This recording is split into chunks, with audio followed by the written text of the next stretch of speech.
tuned in to Hits 92.3, where we take great pride in personal expression of one's feelings, thoughts, or ideals. What you're getting ready to hear on this show are the opinions of the hosts and their guests, and they do not reflect the opinions of Hits 92.3 radio station, the brand, management, staff, their respective advertisers, parent companies, or affiliates. Now stay tuned as this show begins in 5, 4, 3, 2, 1.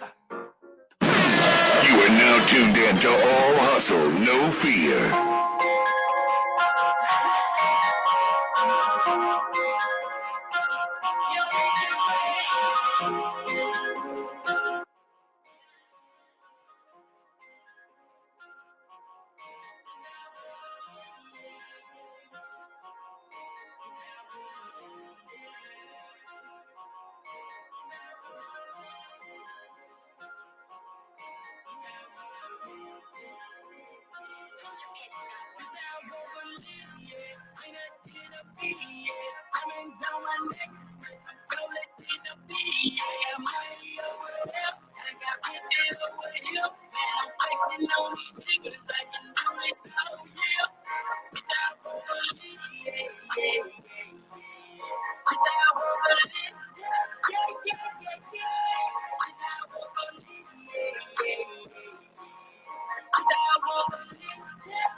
Every day I'm living, hit him with a stick. Got a freeze on my neck, got a cool on my wrist, got a bag in my pocket, on my hip is a rocket. Get the dick cause I'm tapped in. If I get it, it's top of the world. I just pop in the beat. Come on, pull up the zing. Tell her get it, I'm with the squad. We turn up that back, we're going hard. He said I'm not body, I'm to the side. Rubbing the body, don't care the cow. I'm living my life, feeling like a block. Got too many hands, I'm like a mile. Yeah, wait, another side. I do what I want, you do what you can. What you doing, and then I do through the year. I'm all about money, let's get this clear. And my niggas, that's where we get money too. Flexing on niggas like what it do. Falling out through the year like it's nothing to it. Acting like we sound when Nike just do. Yeah, I not get a beat. Coming down my neck. Don't let it be. Yeah, money over here. I got bitches over here. And I'm flexing on these niggas. I can do this all year. Bitch, I won't believe it. Yeah. Bitch, I won't believe it. Yeah. Bitch, I won't believe it. Yeah. Bitch, I won't believe it. And I'm dead, and I'm cleaner than a bitch. That means dead, what's it real? Put it ass, my shit. And I'm with your bitch, and you probably on my dick. I've been like a pogo stick, nigga, you know I never did. Yeah. Turned up, so please don't kill my vibe. Should I got mad at me, cause I told her that she wasn't my time. This bitch, I'ma play you, cause I feel like I'm making. Cause I want my city, everybody wants to me, and I'm coming from the west side. So you know I'm a pro, I turn this shit up everywhere that they go. When I step in the door, I be getting the whistle. How could they get nigga be so aggressive? This swag is immaculate to do a pit. Yo, I'm covering on my liquor, doing so many drugs I can't remember. 2 chains on my neck, I'm cold in December. You started over me, she know I'm a winner, yeah.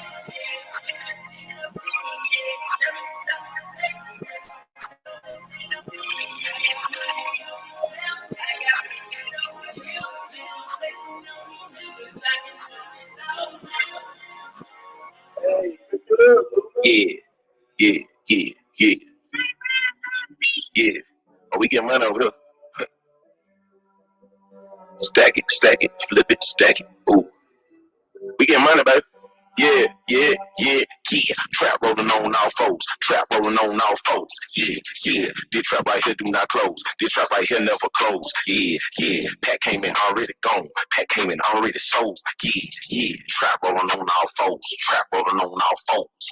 Yeah.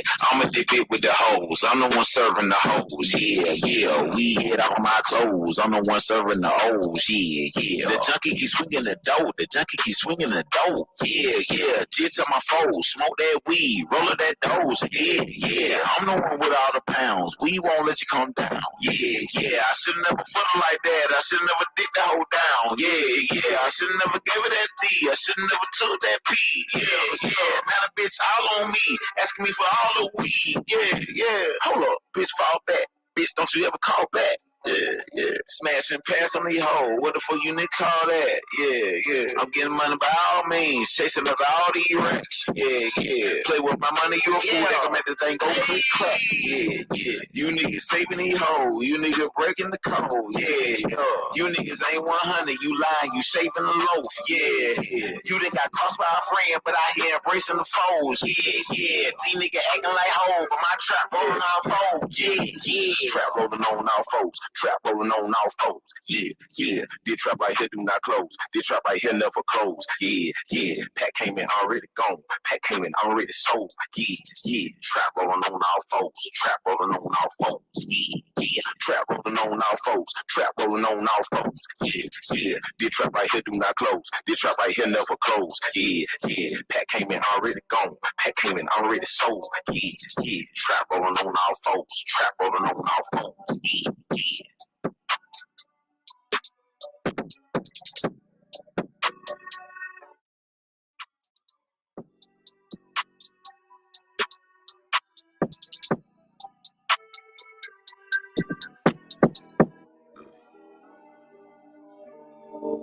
Close shit. Cheesecake. When I step up on the stage, it's a massacre. I can't really give a fuck about what he say. You ain't driving, motherfucker, you a passenger. She said a nigga wouldn't make it, that's a mistake. Now a nigga in the game like, now a nigga in the game like, you ain't driving, motherfucker, you a passenger. Now a nigga in the game like, if you said I wouldn't make it, check the replay. You ain't fucking with my team, that's a mistake. Watch a nigga go to work, I need a briefcase. Heard they said I wouldn't make it, that's a mistake. Now my niggas in the game like, now a nigga in the game like, ooh. Now a nigga in the game, check the replay. Goddamn, don't I make it look easy? Oh, five got me feeling like Jesus. All my niggas in the hood with the coolest nigga in the fam like DJ. Goddamn, don't I make it look easy? Make it look easy. Yeah. I had to get up and go, not going there, never got me a thing. Could give a fuck about it with all watching the walk of water just to give me a lot. Really with it, they will be a die. I'm in it like, no, my next shit won't be free, I need it. Young nigga feeling like he hit the switch. I told myself ain't no tomorrow today. I think that water really helped me work my sorrows away. I've been waiting on my life, but look, it's all on the way. I've been waiting on my life, but look, it's all on the way. When I step up on the stage, it's a massacre. I can't really give a fuck about what he say. You ain't driving, motherfucker, you a passenger. She said a nigga wouldn't make it, that's a mistake. Now a nigga in the game like, now a nigga in the game like, you ain't driving, motherfucker, you a passenger. Now a nigga in the game like, if you said I wouldn't make it, check the replay. You ain't fucking with my team, that's a mistake.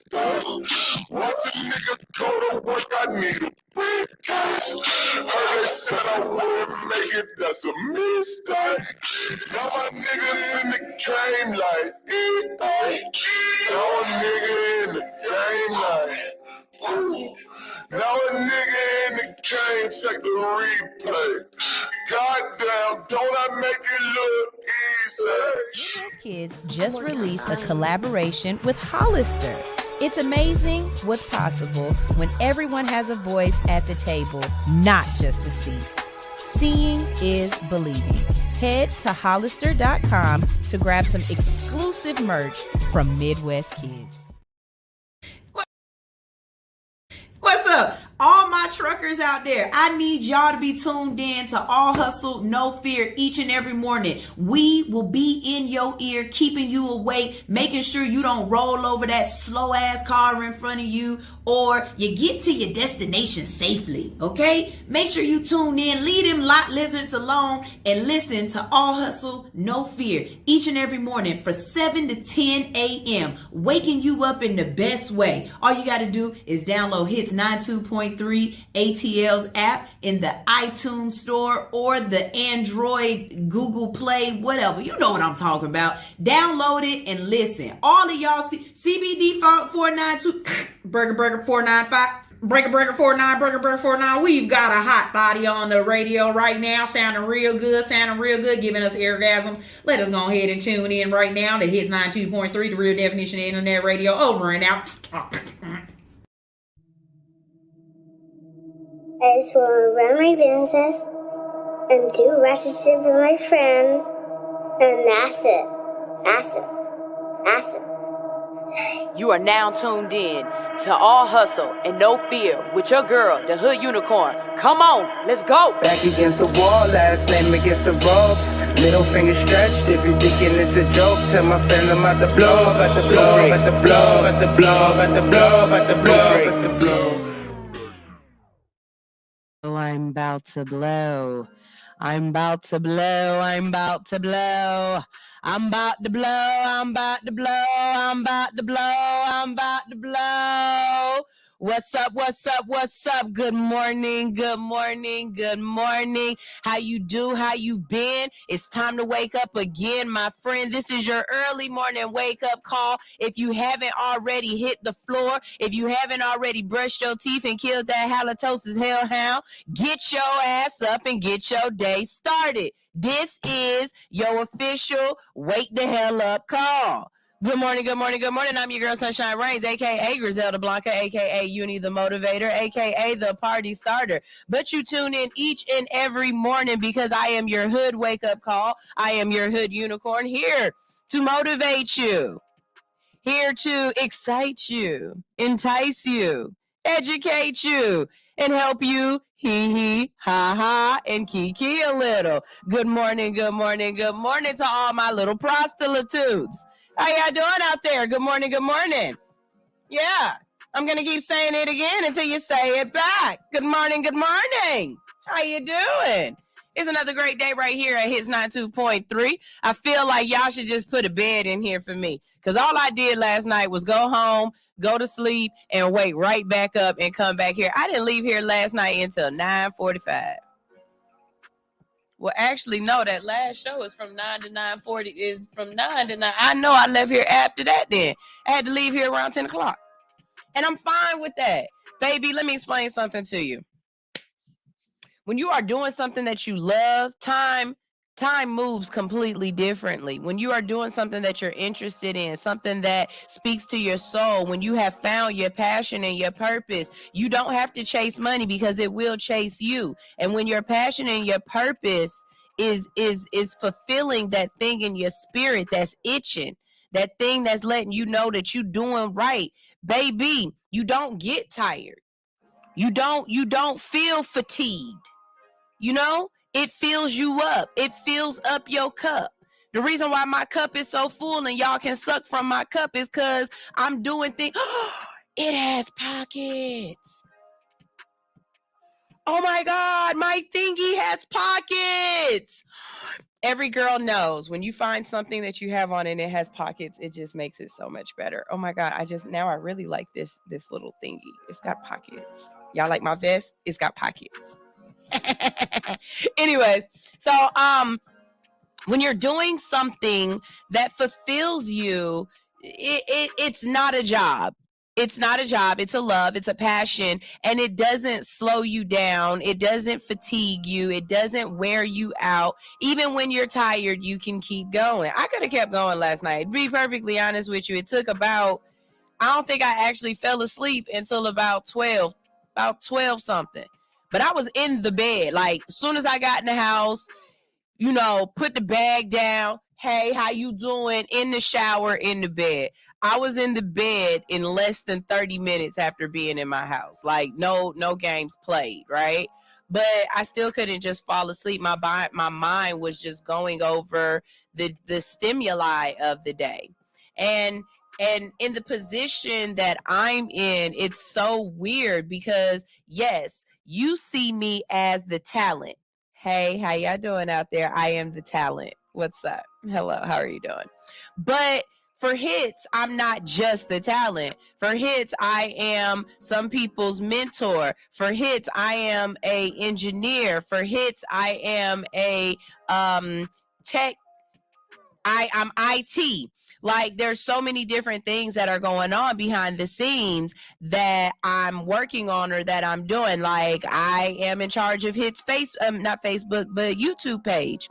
So as I'm going throughout my day doing the different things and seeing the people come in and do their show and be excited about who they're going to meet, or shout out to Spank Me Positive. Last night was her very first show, and just watching her not only have her nerves, but work through her nerves and then kill it, to just be so happy afterwards that not only her being brought to tears, but her best friend who watched her, living out her dream or doing what makes her happy, her best friend being brought to tears. It's a really beautiful thing, y'all. It really is. It's a beautiful thing. And when I tell y'all, I'm so fucking stimulated. I'm talking about, I'm like 2019 when they was giving out them checks, baby. I am stimulated. Okay, I feel like you can just feel the buzz and the energy and the excitement coming off of me. And if you can't, that's fine. Come in, come on in, give me a hug. I'm gonna give you some of this energy because you need that.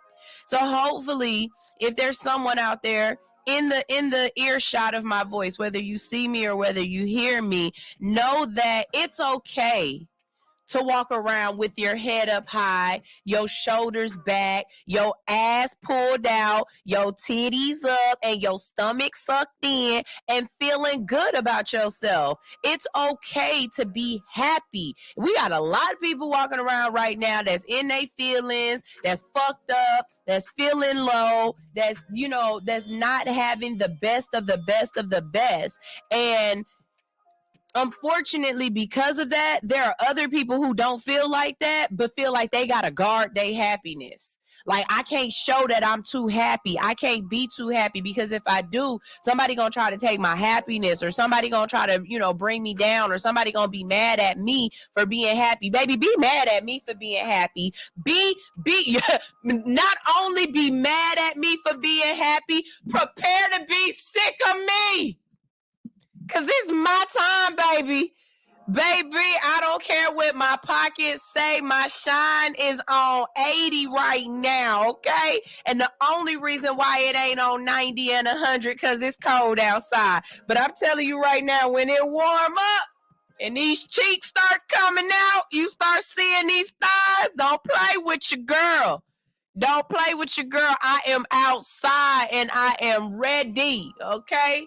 This is a beautiful thing. It's a beautiful thing. Hello to everybody out there on Tiki Taki. How y'all doing? Y'all make sure y'all stay tuned because I've got a great show planned for you today. Everybody who's on my Instagram and my social media, y'all been seeing me posting saying I've got a guest coming in today that I'm super excited about because okay, so my friends are saying I'm like a nerd, and I know I'm a closet nerd. I'm not taking that to offense because I resemble that remark. It's fine. But none of y'all watched MacGyver? Like, I think it was a age thing. Because most of the people that I asked, did y'all watch MacGyver? They're like, no. But I watched MacGyver growing up. I watched MacGyver, and you know what other show that I absolutely positively loved growing up? Don't laugh at me, but I loved Quantum Leap. Y'all remember Quantum Leap? I loved Quantum Leap. I love those shows. So back in 2016, 2017-ish or whatever, when they redid the MacGyver series and they had all these new people on it, I was all for it. Like, let's go, let's watch it. And there were two people on the show that I did know. Okay, there were two actors on the show that I did know. One of them was it was a young lady on the show, and I knew her face from another show that I liked that had got canceled called Lie to Me. And she was on that show, and she fine as hell. And so I was like, okay, I'm gonna watch it because they got a baddie on there. That's what's up. And then if you a real big fan of CSI Las Vegas, the guy on CSI Las Vegas was on there as well. Nick Stokes from CSI Las Vegas. I think his name is like George Edads or something like that. He was on there. So I'm already like, okay, so y'all got a real good cast already. I'm all for it, right? And then I started watching it, and, you know, I'm always looking for that diversity. Like, you know, this can't be all, you know, whatever staff or cast. And the black guy, and I do in quotation marks because you know how black folks is. We like, you know, who the black guy or who the black girl on the show. So the black guy on the show was so cute to me. And not only was he cute to me, but he was a smarty pants. And so now I'm like, okay, I automatically like the whole crew. And the guy that they had playing Angus MacGyver, the guy that they had playing MacGyver, I believe, I got to go check his IMDb, but I believe he's the guy from We Are the Titans. Remember the Titans. He's from Remember the Titans. He's the guy that they called Sunshine. And so it was an awesome staff, awesome cast. It was an awesome cast. And they kept to the real feel of what MacGyver was. They putting stuff together, like he putting stuff together, saving the day, smart. Like, I can see why y'all thought MacGyver was a nerd show. It's a lot of science in it or whatever. Like, I don't even know if the science is real, but yeah, I feel y'all. Anyways, I've got Justin Hires coming in today. We're going to talk to him about his career. We're going to talk to him about what he's doing now and just what he thinks is going on in the in the city and stuff like that. So y'all make sure y'all stay tuned later on in the day for that. It is Thursday, and on Thursday, y'all know we talk about weeds. That's right. So we're going to have some conversations about cannabis today, and it's Thursday. And guess what? I like science. The closet nerd in me, or maybe at this point, I can't even say closet. I think y'all know at this point that I'm just a little nerdy, and I'm a little nerdy birdie, and that's okay. Like, I'm cool with that. And so we've got some weird science today as well. Let's go ahead and tell y'all what some of these stories are about. So y'all, to make sure y'all want to stay tuned and stay tuned in and tell your friends to tune in.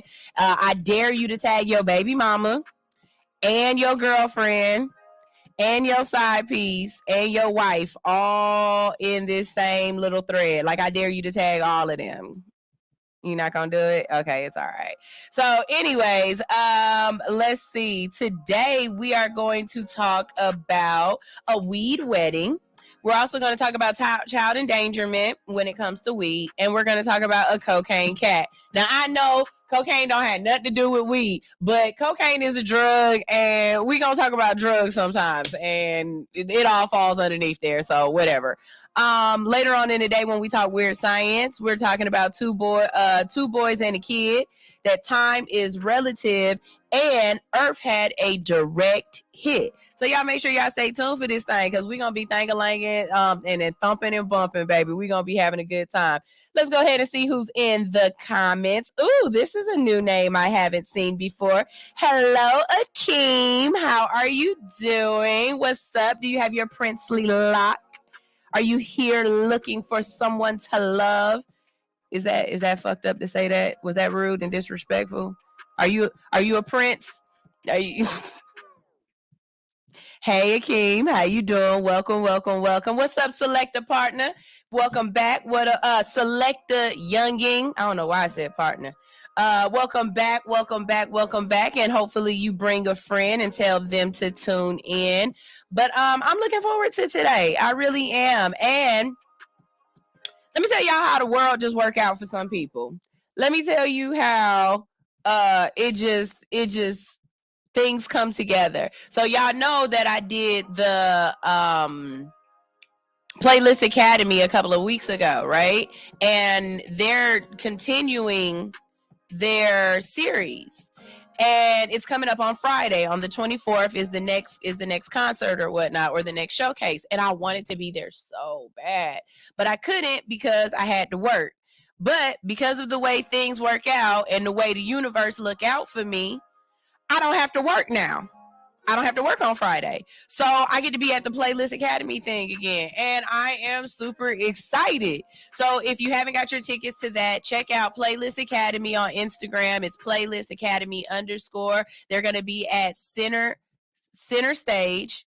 Y'all know old Sunshine, old Atlanta head Sunshine said at least 3 times Central Station. And at one time I started putting them together and called it Central Stage. Baby, me and my fat tongue will fuck up a word, but y'all know my heart. We're going to be at Center Stage, okay, on Friday. And I believe it starts around like 6 or 7 o'clock or whatever. At least that's what time I'm going to be there for the interviews. But y'all check out these artists. I'm really proud of what Playlist Academy is putting together, because it's not just like, hey, come and be on the stage or whatever. Not only are they teaching them like crowd control, maybe that's not the word you want, like being on the stage, choreography, holding the mic the right way, teaching them how to be an artist and not just, hey, be an artist and come up here and be on my show. So that's really dope, because you're adding to the value of the people, and that's what we're really looking for. Speaking of adding value, for all the artists out there, I'm going to be sending out an email soon. So if you're not on my email list, click that link in my bio and make sure that you touch me and I touch you, so that we can exchange information, because networking is the best working. But I am going to be a part of WAP Sundays, and that's Women and Power, and Women and Prosper. Don't be mad at me because I don't remember the name of my own shit, but I didn't make up the name. I'm just a part of the collective, and we haven't started yet, but we've started. But it's WAP Sundays, okay? That's the right name. Anyways, I'm going to be bringing All Hustle No Fear to the nighttime events. So basically, kind of like how y'all go out, we have all the vendors out there, somebody gets on stage, they perform, you have a good time. Well, just like they have those panels at South by Southwest, or at what was that other good one that be in Atlanta?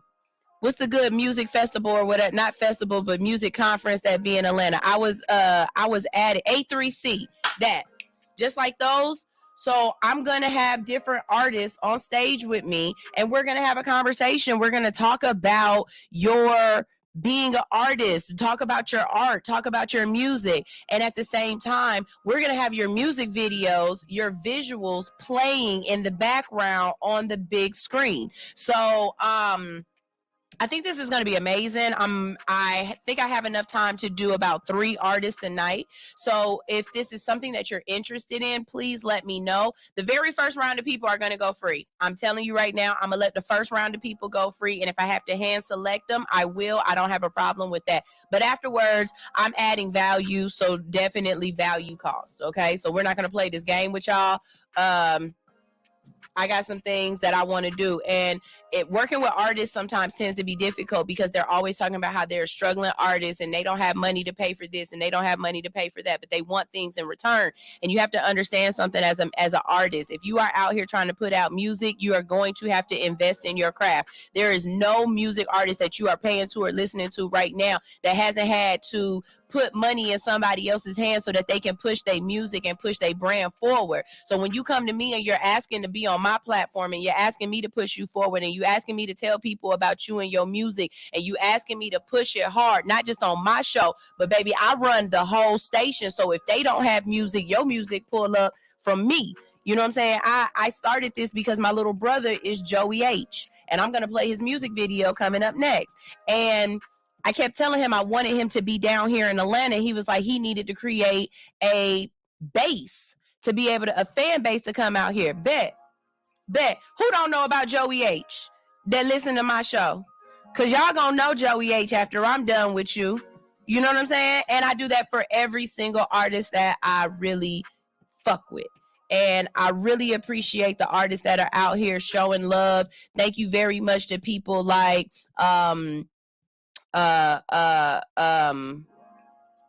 Dubs of Hash be showing me big love, and I love him for that. Shout out to Ranye. Shout out to Dope Diana, Jay Austin. Shout out to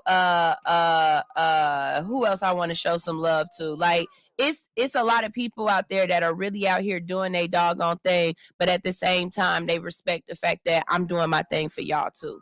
You know what I'm saying? So check in and tune in with me, because we got some real dope things coming up, and I'm looking very forward to what the summer brings. I promise y'all, I'm like everybody else. Wintertime come, I die. I'm in the house, I move slow, I get depression, I get all that. Like, I'm not a good wintertime person, but I am sunshine for a reason, because soon as it start getting warm outside, soon as all the outside events be happening, baby, I am outside. And this year my kids are a lot older and they're bigger, and I'm looking for more events that I can bring my kids with to me as well, because I want them to see me in my element. I want them to find a way to be motivated to do something. Like, my son carry around a camera every once in a while, and I might have him out at a couple more events with me recording with a camera, just so he can get used to doing things like that. And with that being said too, yes, we need to push our kids to go to college. Education is a very big thing. I told you I'm a nerd, so like, I love learning and stuff. But parents, I want you to think about this. Try to teach your kids, or try to push your kids to have some sort of tactical education as well. And what I mean by that is, I am a hairstylist by trade. No matter what, if this fall through, if anything happens, I could walk into a hair salon right now with my license and be like, can I get a chair? I can always create, always make an income for myself with my hands. And this is something that I'm going to implore my kids to do. I need you to find something. It doesn't have to be the main thing that you do, but just in case, I need you to have something that you can work and do with your hands, because some of these jobs are tripping out here. Y'all, next week, we going to have to talk about it. Did y'all hear? Y'all heard about that lady? She was like a lawyer or something like that, but on the side, she was doing beauty. She was doing like beauty blogs and stuff, and she was testing products and doing videos. You know how the little videos that we do on Instagram and TikTok. And one of her coworkers found out about it and told her boss, and they fired her. Baby, you are not about to fire me for something that I do in my spare time. You do not get all my time. You get these 40 freaking hours. But we're not going to get into all that right now. We're going to talk about that later on next week. Make sure y'all stay tuned to Bruh, I Got Fired, because that one's definitely going to be on there. Joe Black 314 said, yes, nothing is better than a trade. You can't take a trade away from me, baby. You can't take a trade away from me. Somebody else is on here and said, who beat up Tekashi 6ix9ine? Baby, small things to a giant. That has nothing to do with me. I don't care. It is not. That's not news to me. It's a lot of people that get beat up. We don't cover that either. Like, I don't. That's something for Charlamagne and DJ Envy to talk about. I won't, because I don't care. Bring something else up. Get somebody else to do it. Q Dog 10 Pop said, I'm with you, Team Nerd. Yes, sir. Yes, sir. Team Nerd. Ain't nothing wrong with being a little smarty arty, little smarty pants. Let me go ahead and see who's texting me, just in case it's somebody important. Okay, it's not. So let me keep going. All right, y'all. So we're about to go ahead and go to a quick little break. When we get back from this break, we are doing the damn thing with weed. We're going to be talking about cannabis. We're going to be talking about cocaine. And we're going to be talking about babies. They don't all go together, but we're going to see how this mesh up, okay? Like I said, I'm going to go ahead and play my little brother, Joey H. And just so y'all know, I support my family big time. Y'all know with Midwest Kids, that commercial that I keep playing, those commercials, the ones with LeBron James wearing the Midwest Kids hat and stuff. Yeah, that's one of my other little brother's companies. He's a part owner in that company. That's why I fuck with Midwest Kids like that. And my little brother been doing big things. His name is Benny. And not only is he part owner in Midwest Kids, but he also does the clothing, and like he's the outfit person on Netflix movies and stuff like that. So he's been dressing really dope people. He dressed Common for one of his concerts. LeBron James, he's dressed him a couple of times. Actually, LeBron James wore one of his hoodies on that podcast that he does where they in the barbershop. So shout out to my brothers, because I this is what I do. I support the people I love, and everybody that y'all see coming through here, this is just me showing support, and I'm going to be showing more and more support to a lot more people. If you have a business and you want me to support your business by showing other people who you are and telling them to with you, all you got to do is hit up allhustlenofear.com. We are we're opening up again so that we can start taking advertisements, and we have 1, 3, and 6 month subscriptions, and you save more money when you stick with me longer. So this is my little brother Joey H. This is one of his new bangers, and it is called, where is it? This is called Brown Liquor. I like this, baby. This is smooth. It's a smooth groove right here on Hits 92.3, the real definition of internet radio. Ew.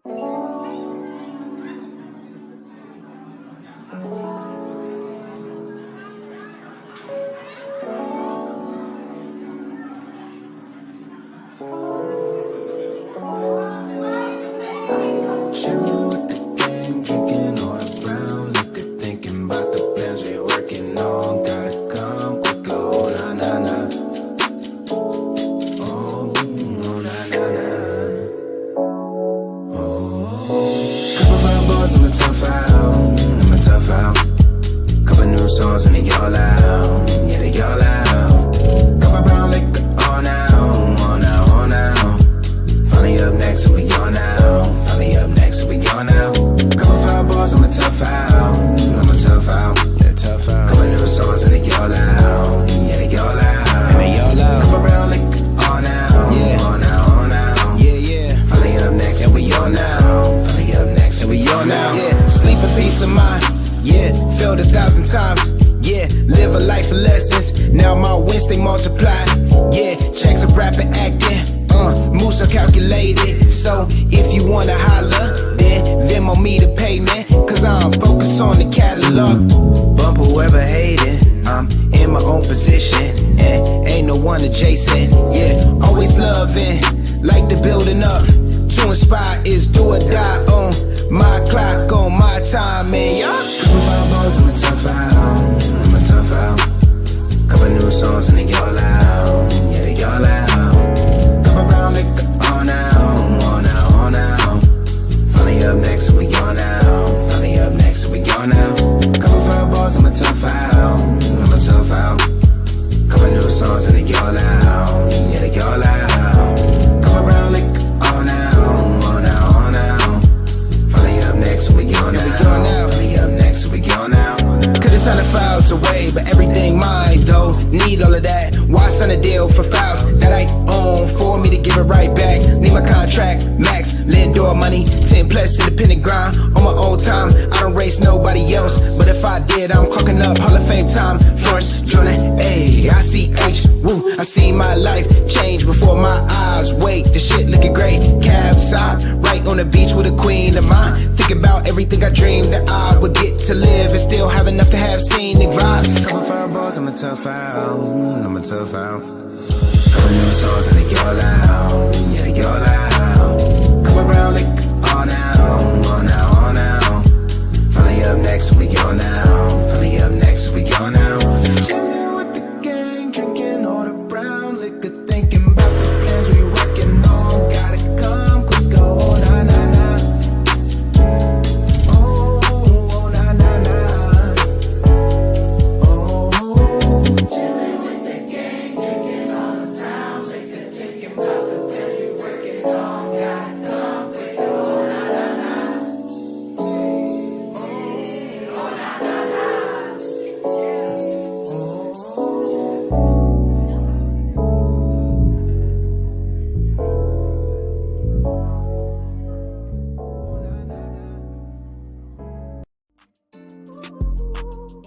unless nothing is given, everything is earned. Hardworking blue-collar individuals sticking together. Shop WeMidwestKids.com. Hey y'all, it's your girl Pep Talk with Tay. Join me on Hits 92.3, the real definition of internet radio, Wednesday nights for the Pep Talk with Tay show, where information, motivation, music, and more. Tune in, don't miss out.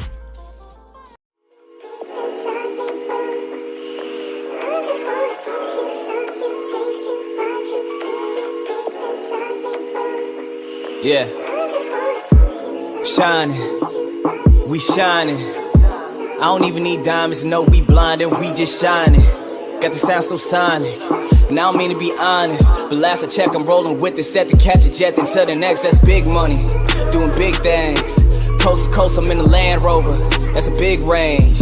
All in all, my mama proud of me. She see the big change. From the rip, my nigga style with me. Yeah, the whole gang. Yeah, you know the name. Who you trying? Yeah, Fuego, lay low, stay high, stay woke. Out in LA, shooting lines, oh nigga, that's ballin'. Yeah, Low Valley, know the set, where I'm from, where I rep, what I do, where I'm at, baby, please don't ask me. Yeah, all these questions and shit, just hop that ass in the whip, stunting out to the strip. Out in BK, making major moves, hooking up, word to Vic.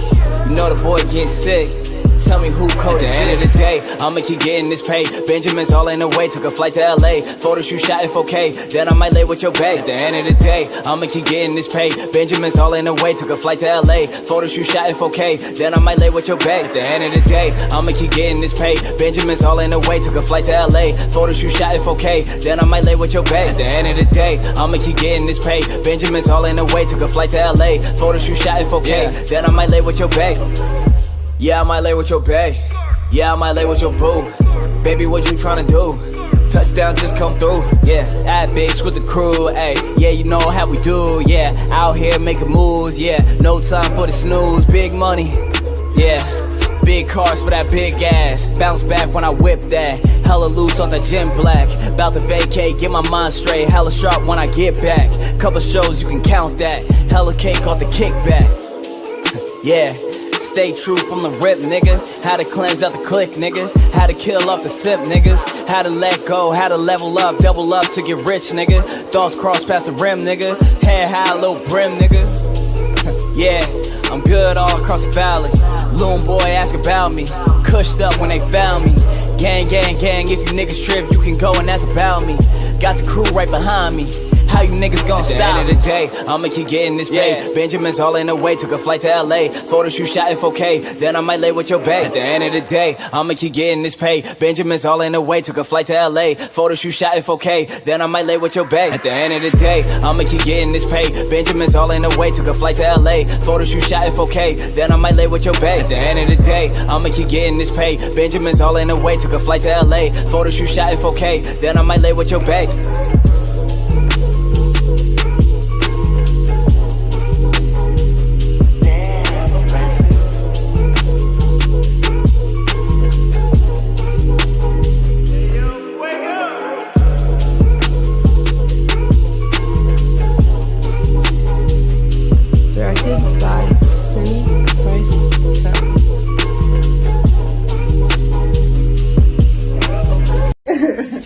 Good morning, good morning, good morning. This is All Hustle, No Fear on Hits 92.3. And every morning you wake up with us because we rock your mic. Mm-hmm.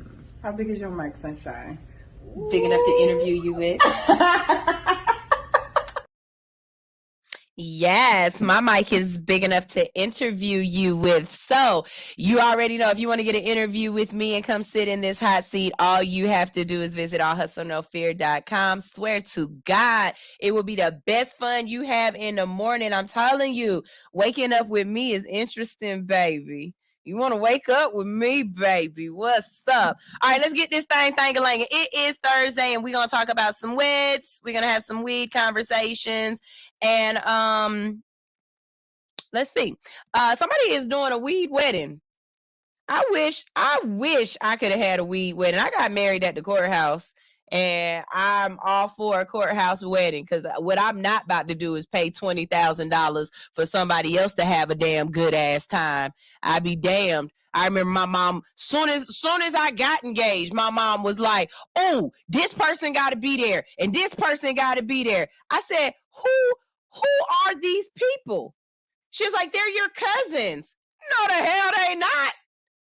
Not at $20 a plate. These people ain't my cousins. If they can't tell me my husband's name and my son's name, they can't come. And spoiler alert, they the same name. So no, I'm not doing it. I don't want to say I'm cheap. I don't like that word. That's a negative connotation word. I'm not cheap. I am frugal. I believe like them white men believe. I wear these old ass, busted, ugly ass shoes and keep an extra $75,000 in my pocket before I go spend $300, $400 on some damn Jordans that done came out 8 times in my lifetime. Just because they the first time you seen them don't mean I gotta go run out and buy them. I'm not that person. I am definitely a frugal bugle. Okay, I don't play them games. So I didn't do a real expensive wedding, but a Metro Detroit dispensary is giving away $30K, a $30,000 weed themed wedding. Okay. Greenhouse of Walled Lake has partnered with Choice Labs of Jackson to provide a wedding worth $30,000. We're seeing a generation choose weed over booze when it comes to the traditional celebrations like weddings. Move open bar to Hello Bud Bar. And just so y'all know, I used to be on a podcast called oh shit, what was that podcast called? Smoking and Joking. I was on a podcast called Smoking and Joking, and I was their bud tender. And when I tell you at the end of that show, I had them, they was right. I'm a real good bud tender. I know how to tend buds, okay?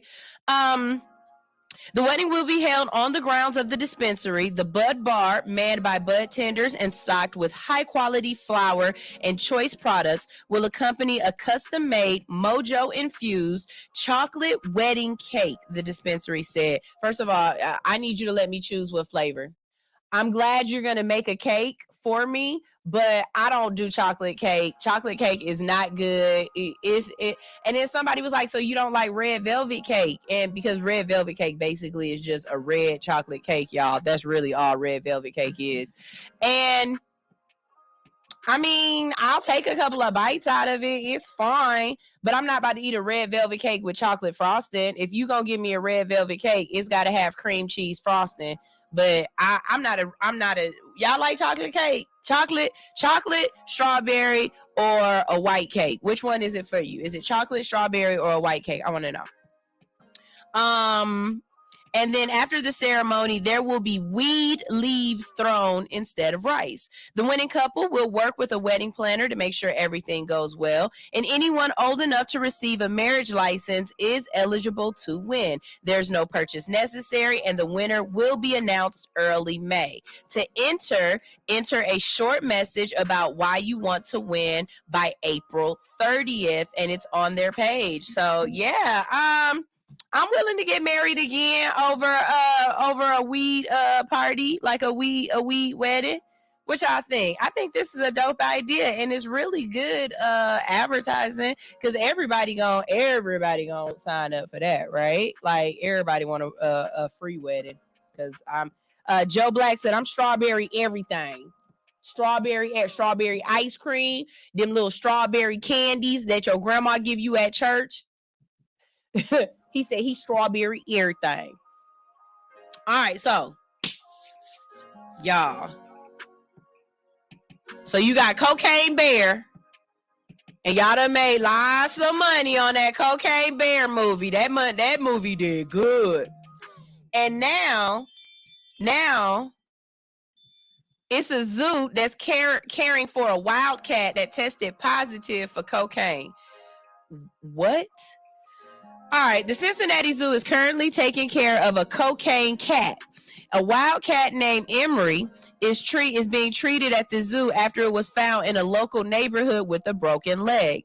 Zoo officials say that Emery also tested positive for cocaine exposure.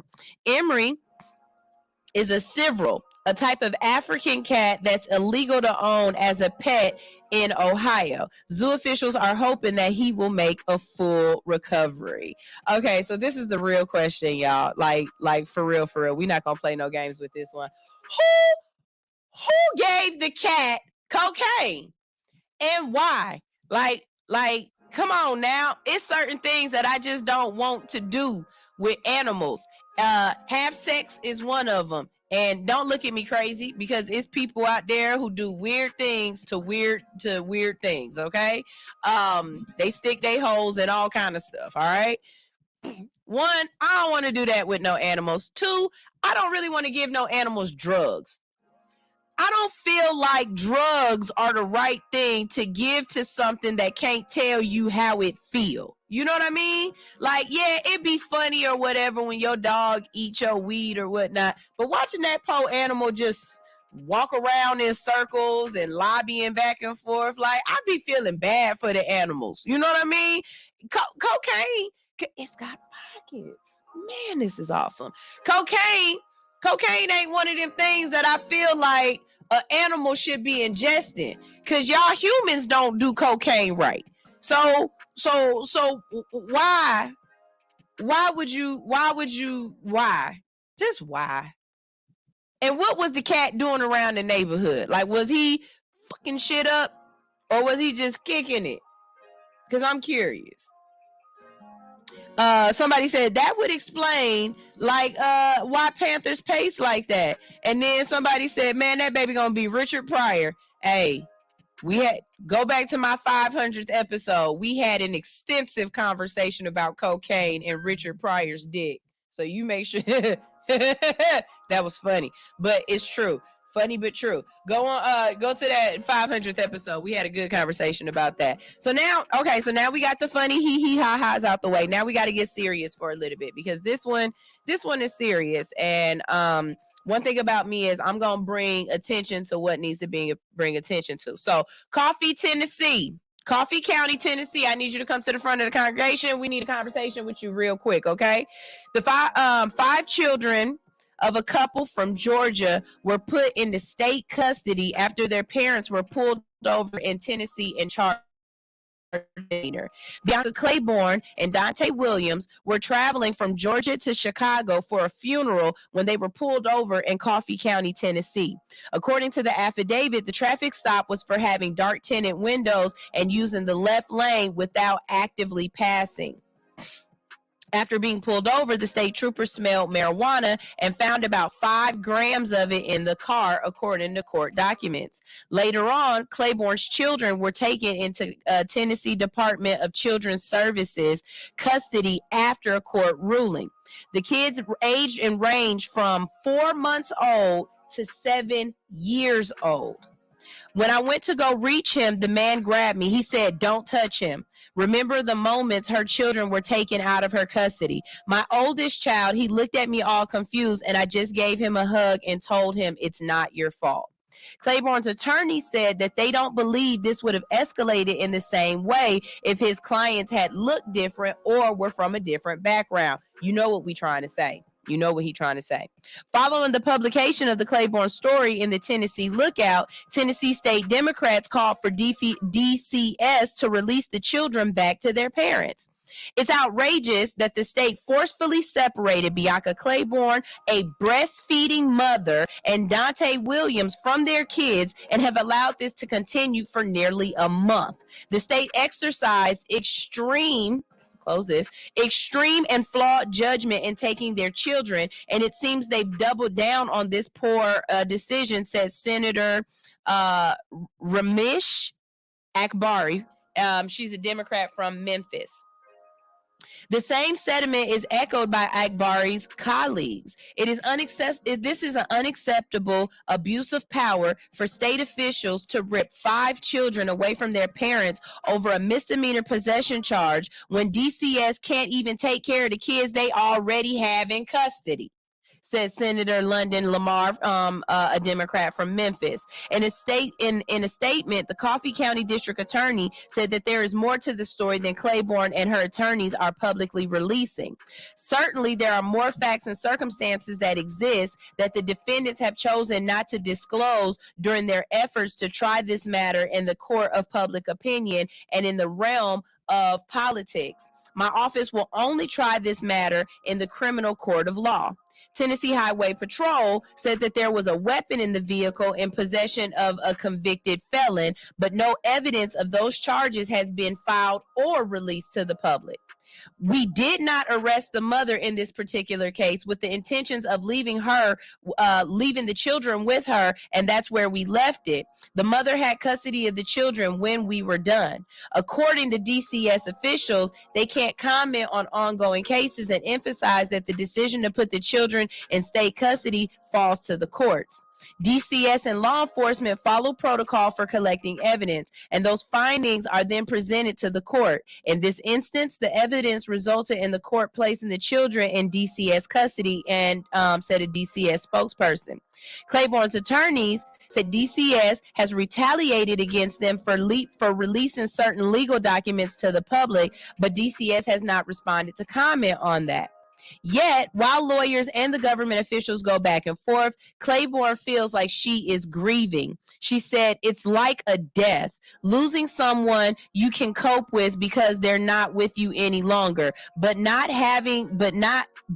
having children out in the world and you can't physically see or touch them is mind-boggling." Okay, we got to talk about this because first of all, I want to know, if DCS is for the well-being of the children, why can't you put the children in the custody of family first? Why do these kids have to go into a situation with people who don't know them and they don't know? And we're talking about a child that's 7 months old and has been breastfeeding. If that kid is anything like my children were exclusively breastfed. They did not eat any formula. So you gonna fuck this kid's whole stomach up and make this kid sick for a minute by just weaning them immediately off of breast milk, and tell me I'm lying. Tell me I'm lying. So that's the first thing, because you don't care about the child. First thing is, instead of putting the child in protective custody with a parent, with a relative of the children, somebody that they know, somebody that is close to them, there where they can feel comfort. Instead, you take them, and more than likely you've separated these children. So now you're causing these kids PTSD.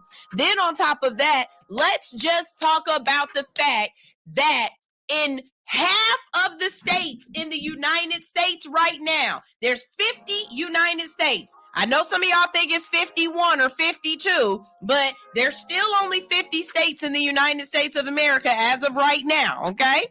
Out of those 50 states, there is a legal cannabis law on the books in at least 30 of them. That's more than 50% of your country is making money selling, distributing, processing, whatever of this plant. But yet you are still using this plant to do things like detain, arrest, and take children from them. Make this make sense. And for over a month, these people ain't been with their children for over a month. And it's not like they were being abusive to their children. It's not like they were doing their kids dirty. It's not like their kids were being sold or trafficked, or it's not like these kids were malnourished or anything like that. So please explain to me why I can't even talk to my kids on Skype. Why I can't FaceTime my children. Explain to me why I can't give my kid a hug? Why I can't visit my kid? Why I can't know where they are? Explain to me how my kids not being with me is a better situation than hell. Let me go to court and deal with this on my own. But my kids need to come home and be with me. What school system are they in? And this is another reason why teachers are having problems in school right now. Half the time they dealing with some kids that's dealing with some shit that these other kids ain't dealing with. You send me to school after you done took me out of my parents' home and think I ain't gonna start a problem.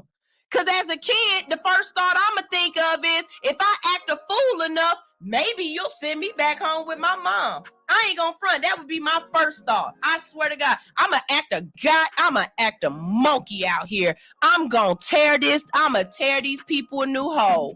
Because you gonna get mad and be like, please send them back to their mama. Because I'm gonna act right, because my mama know how to treat me. And I'm gonna act right with my mama. But I promise you, take me away from my mom. If they would have took me away from my mom when I was a kid. And that's exactly why when you be like, the police come around and they ask questions. No, don't come around my house asking questions. I'm not opening the door. I'm not talking to y'all. Because the first time y'all tell me you smell something, you feel so, you see something in the crack of a door or in the window, and now you got probable cause. Nope, don't come around her. I don't even want you to. I don't like that. This whole story makes me itch. And I'm gonna try to do my due diligence and see if I can't get in contact with these people and maybe, help them spread the word on this. But if you live in Tennessee, if you know of Coffee County, go ahead and start calling the representatives. Call DFACS. Call them. Release these children. Y'all putting kids in jail now, basically. That's exactly what this is. That's detaining the kid. Why the kids got to suffer for something that the parents did? And then, like you said, you wasn't even going to arrest the mom if the father had a felony conviction and he wasn't supposed to have a gun, or he got a gun and now he got drugs in the car, whatever. Do what you got to do with him. But I'm still not understanding how this constitutes taking the kids from their parents. And I feel you. You say you're not going to release it because it needs to be released in court. Well, release it, because the court of public opinion right now is saying that the government is overstepping, and what y'all don't need is more people mad at y'all right now, because y'all really setting us up to be ready to start some shit. You know what I'm saying? The way I'm looking, in a little bit, we ain't gonna have to worry about fighting nobody on the outside. This gonna be a civil war. It's gonna be another one. Every 200, 400 years, you just gotta fight for your right to party. I'm sorry. That was stupid, but this just don't make sense. What y'all think about this? Give us a call in at 404-254-4347. That phone number again is 404-254-4347. Give us a call in and let me know what you think of any of these stories. Let's see. Max Ryder? Okay. He said, listen, I'm a foster kid 63 times over. I'm all for the right thing for kids. This is fucking petty as fuck. Yes. And when you say you a foster kid 63 times over, does that mean that you had to move 63 different times, sir, within your lifetime? Or does that mean that you have fostered kids and you fostered at least 63 different souls? Because one is admirable. The other one is, I am so sorry for you. And not sorry like I pity you, but I just hate the fact that somebody had that kind of control over your life where you just did not have roots. And you talking to somebody, yes to what? He said yes. Yes to which one? But I moved around a lot as a child, not because I was a foster kid, but because I think my mom was running for, oh, sweet Jesus. Because I think my mother was running from the FBI. Long story. But I went to 5 different schools. So I know moving around can be traumatic, or it can really have a toll on your life. But he says, yes, he was in 63 different foster homes. I hope that you are a well-adjusted adult. I hope that if you have children and when you have children, that you show them the love that you expected and that you wanted. And I hope and I pray that 60 out of 63 of those homes were good to you. And the only reason why I say that, because the law averages somebody gonna be messed up. But I hope that it was way more happy ones than it was sad ones. And he said that was before the age of 12. Yeah, in that case, D-Facts, you got to stop taking people's kids, because y'all can't even take care of the ones y'all got. Y'all can't even take care of the kids that y'all got that y'all stealing from people. Why? Why are y'all doing this? This makes absolutely no sense. I don't understand it at all. All right, we got a comment right here. Akeem said, facts. Facts. And that makes sense. He says he runs a youth foundation now. That makes sense that you would run a youth foundation, sir. That makes absolute sense. Absolute sense. Tell me a little bit about your youth. Drop it in the chat, and I'm going to tell everybody about it right now. Drop it in the chat. I'll let everybody know about your youth foundation right now. Like I said, if you want to come up to the Hits 92.3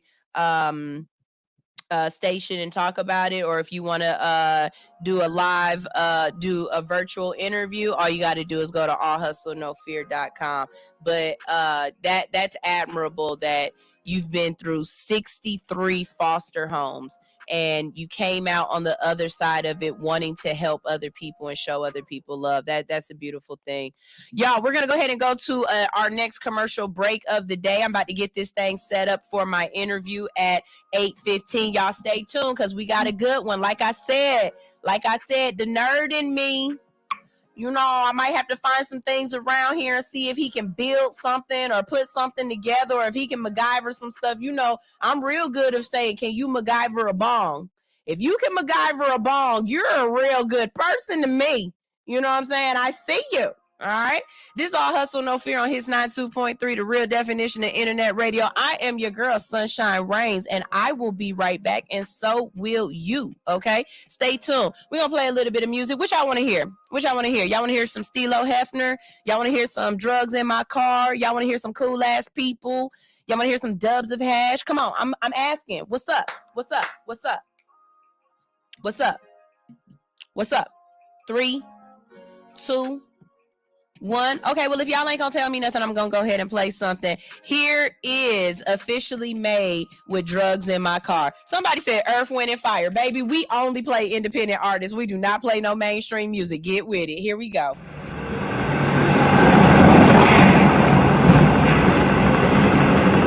Hey, bro, what the hell is you in here listening to, boy? You already know, boy. You in love, ain't you? Who she is, bro? Who is she? Where the hell we finna go? It's something.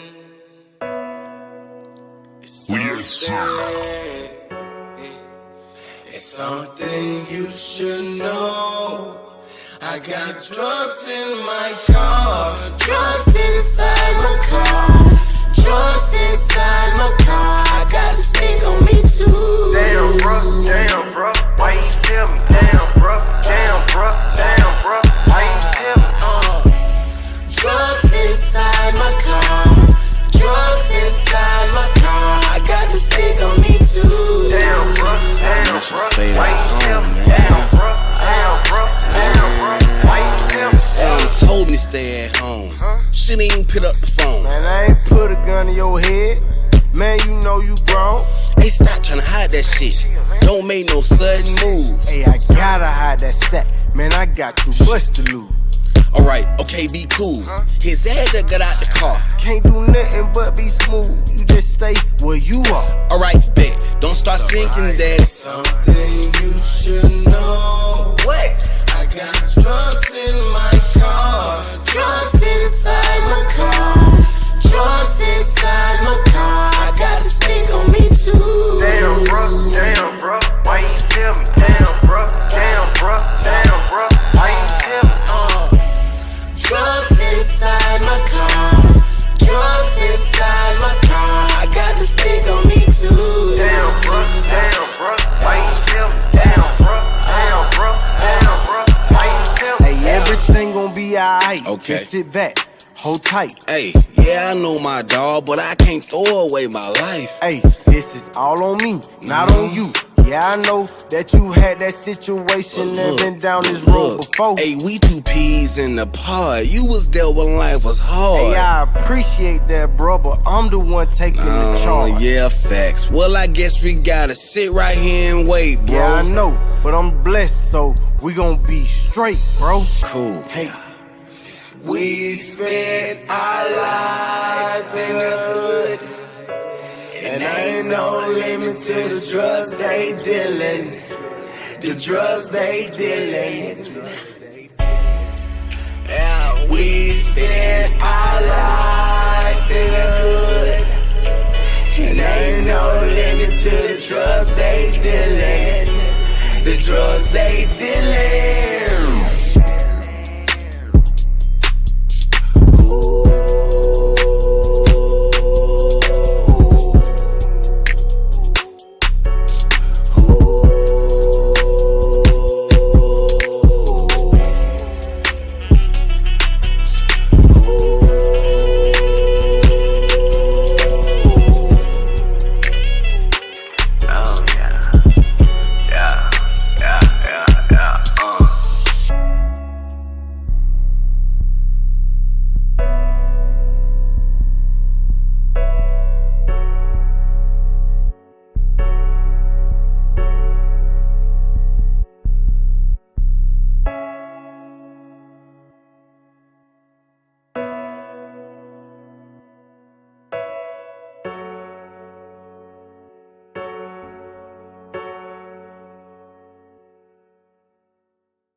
Thank you for tuning in to the Nico Rose and Mr. Grant Show. Here on Hits 92.3. The real definition of internet radio, baby. Listen, we are here every Wednesday and every Friday from 12 to 1.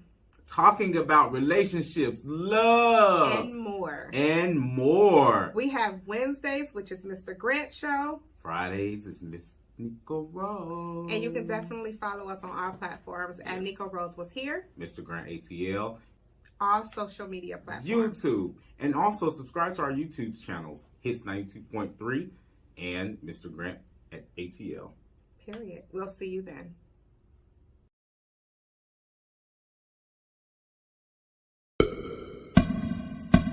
Can we link up tonight? Drink some rock and Sprite tonight. My pussy is super tight. Couple years without taking pipe. Squirting back to back, I made a mess over the floor.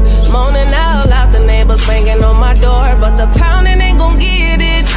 You gotta put your tongue all up in it. Give me a better feeling, shy fucking your brain. You know you like it. Stop holding back, baby boy, don't try to fight it. Got a little insane. Orgasm riot. I'm an Aries, baby daddy, you a Pisces. I'd rather make love than get a quickie. Love it when you're on top, go slow in me. And when we make love, it's a hell of a drug. I'm addicted to you like I'm a coke fiend now. Put it in your face, know you like the way it tastes. The way I scream your name in your ear, I wanna sing. Ooh, right there, don't stop, daddy. Feeling so good, riding you like a caddy. Beat it up like a porn star actor. Slurp it up, stimulate from my reaction. You know I like it rough, handcuffing me in action. So choke me up on your back, I do the scratches. On top of cars, up in these bushes. On these staircases, no fucks where we do it. Don't tell nobody what we do. I won't tell nobody what we do. Keep this between me and you. All of this between me and you. Let me fuck on you. LMF for you.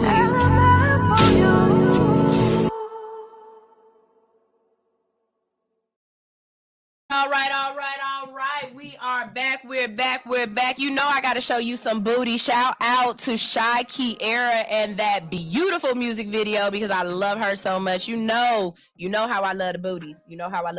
What's up, ladies? What's up? So it's your girl Sunshine Raising in the building with me. It is time for one of my interviews, and y'all already know we have a whole bunch of fun when we do these interviews. In the building with me today, I have Justin Hires. Now, if you don't know who this young man is, shame on you.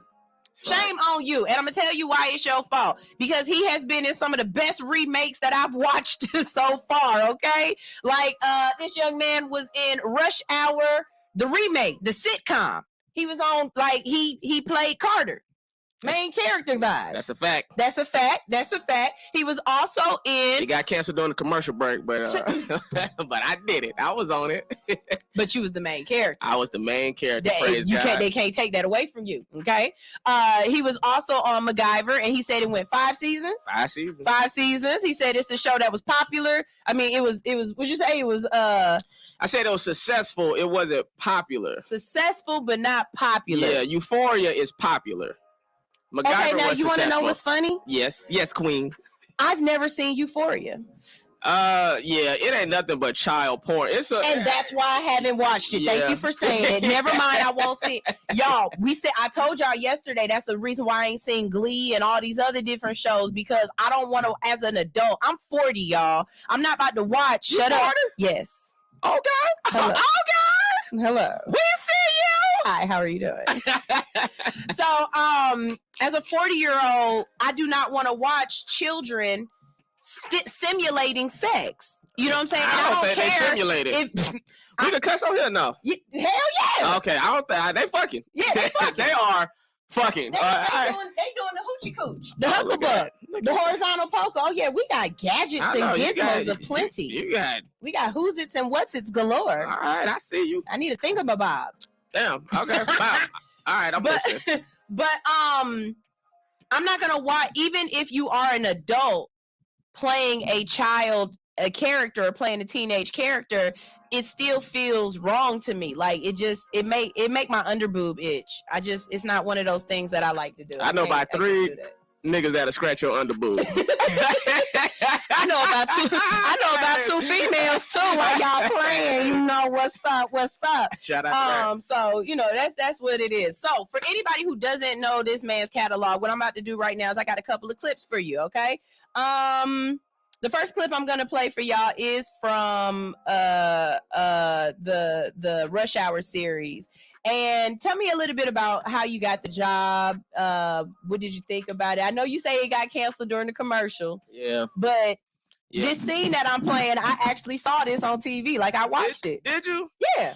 So I got Rush Hour because somebody shot up a club outside of T.I.'s show. so basically, I think T.I. was supposed to be the star of Rush Hour. Oh, I couldn't see that. And I even heard T-Pain say, somebody sent me a clip. They're like, T-Pain talking about you. He didn't say my name though. He don't know who the hell I am. Shut up. But we both from Florida though. And so basically, T.I. they wanted T.I. and I think an incident might have happened, and I don't know if maybe the network didn't feel comfortable with that or whatever. So then they said, who's the cheapest Negro we could get? Shut up. Who's the most talented but cheapest? And so I auditioned like the last minute. I auditioned, and I wasn't even supposed to because I was actually attached to an MTV show with Ken Jeong. That's the Asian dude from The Hangover that hopped out. So he had a sitcom. He had a comedy series on MTV that I was a part of, and we was both doing shows. So anyways, they let me audition last minute because I had a relationship with CBS because I did a showcase with CBS years prior, and they remembered me. So they let me audition, and I just did me. You know, in the audition, I ain't listened to no casting notes. I was just like, I'm gonna do me and have fun, and I booked it. That's what's up. That's how I booked Rush Hour. CBS. Shout out to CBS. I also saw that you were in Stomp the Yard. I was in Stomp the Yard, yeah. You were an extra in Stomp the Yard? Oh, no. You were a dancer in Stomp the Yard? I had lines, you okay? Had lines? That's right, too. Okay. I had 2 lines. He said I had 2 lines. 2 lines. I was in college. I was going to college out here, Clark Atlanta University. And the producer, Will Packer, is from my hometown of St. Petersburg, Florida. Okay. So, like, the most famous people from St. Pete is, it goes Angela Bassett. Oh, Angela, okay. Will Packer, Rod Wave, Winky Wright, then me. I'm number 5. I'm number 5 on the most famous from St. Petersburg. Who is Winky Wright? Oh, famous boxer. He's a boxer. Oh, okay. Yeah. Okay. So anyways, he was filming a movie out here, and got into his first movie he did called The Gospel, him and Rob Hardy, and then they follow-up movie was called Stomp the Yard. And so I auditioned like 5 times. Did you have to? I did. I was stepping. That's hilarious. I remember when Columbus was doing that too. Stomp the Theta new. Oh man, yeah, I still know some of that choreography too. Really? Not gonna do it. Okay.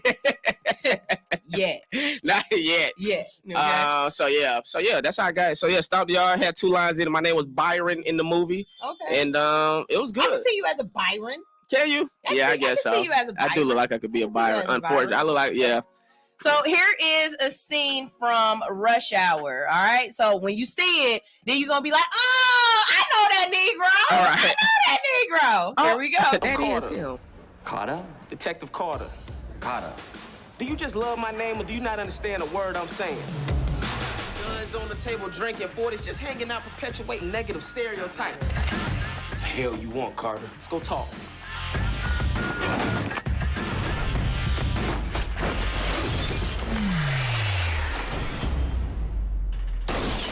Ooh, nice. This is unacceptable. You speak English?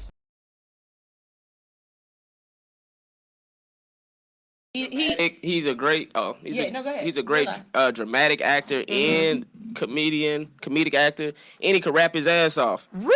Oh yeah, he could spit. Really? Yeah, he could spit. Okay, he looked like he would have been on set, like bench pressing you. he would. I was like, what to say to that?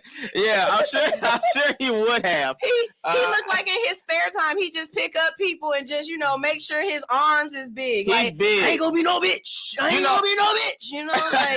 Like he's a swole dude. He auditioned for Carter too. He auditioned. Really? Yeah.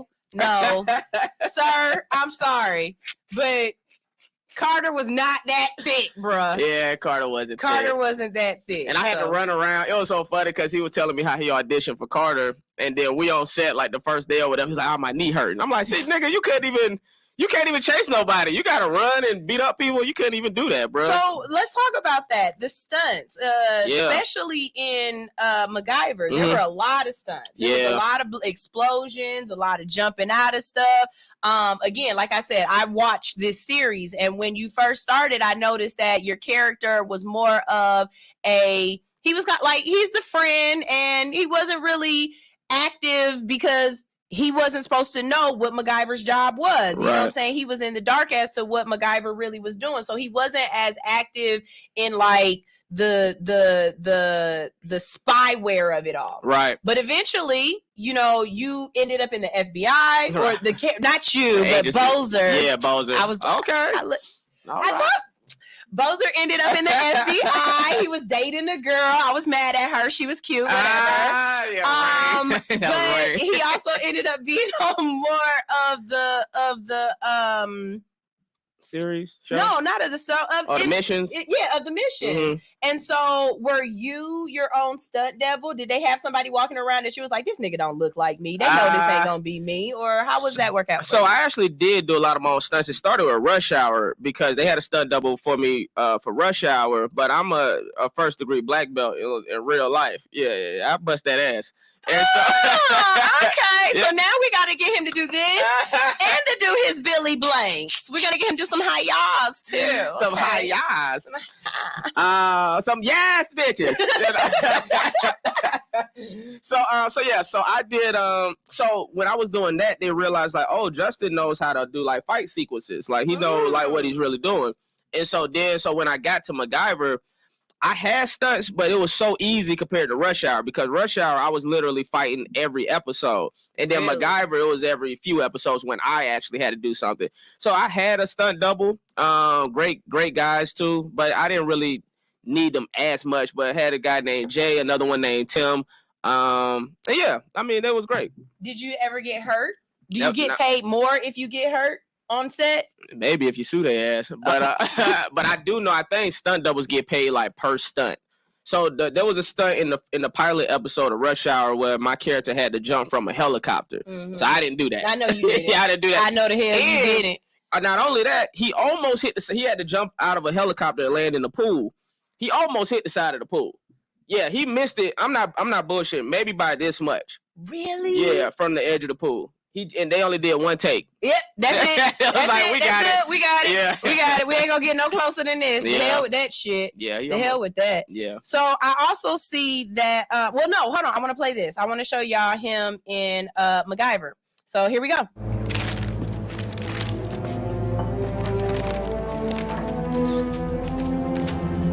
What is that? Something? Not sure yet. Mac? Yeah? The label on the vial says Bothrops insularis. Yeah, it's venom from a snake breed called the Golden Lancet Viper. AKA one of the rarest and deadliest snakes in the world. Found only on one island off the coast of Sao Paulo. The Brazilian government has made it illegal to transport or own. Poser, how do you know all that? Getting shot in the leg gives you lots of time to binge Planet Earth. Hey guys, not really huge on snakes. The Golden Lancehead's venom targets the nervous system of its prey with pinpoint accuracy, causing blood blisters, intestinal bleeding, tissue necrosis, hemorrhage. All right, that's great. I'm just gonna... The fact that the Golden Lancet is so deadly is precisely why I needed its venom. The more fast-acting a toxin is, the better it is at attacking cancerous tumors. But how did you even get it in here? Insulated hairspray bottle with a false bottom.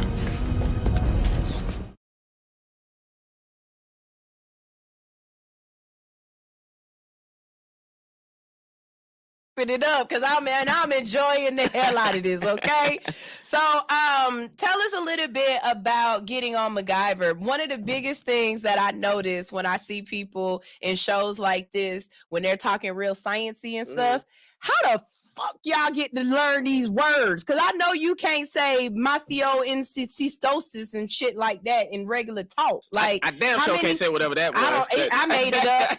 That ain't a real word. Right. But just how many takes does it take? Like y'all gotta. I got a fat tongue, Shadow. I'm gonna fuck up a word. So shout out to the fat tongues. So basically, it is difficult to learn some of that stuff, and it kind of is just like repetition. And so somebody like me, it's two different type of like memorization styles. There's some people that could read something one time and they just get it. That's how the dude that played MacGyver was. In real life? Yeah, real life. He's a real deal MacGyver for real. Like really? they cast the perfect person, Lucas Till. Okay. And I'm someone in the other character, Meredith, the little lady that was on the show. She's been in a lot of stuff too. She's really dope. She's as well. great. She's really dope. And she's a great human being also.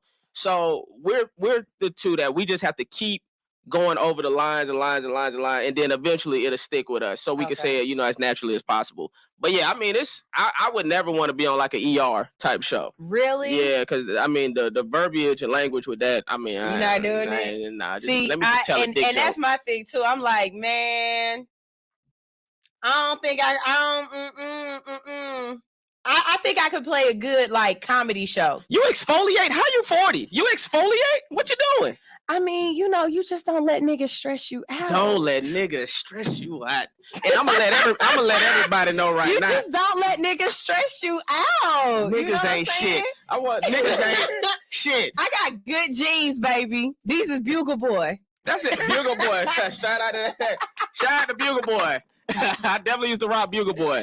Anyway, because I'm looking at you, I'm like, because I get that too a lot. Like a lot of people don't think I'm at the age that I am, but I'm like 40. Yeah, no, I could play a 12-year-old. Nah, yeah, you wouldn't could do it.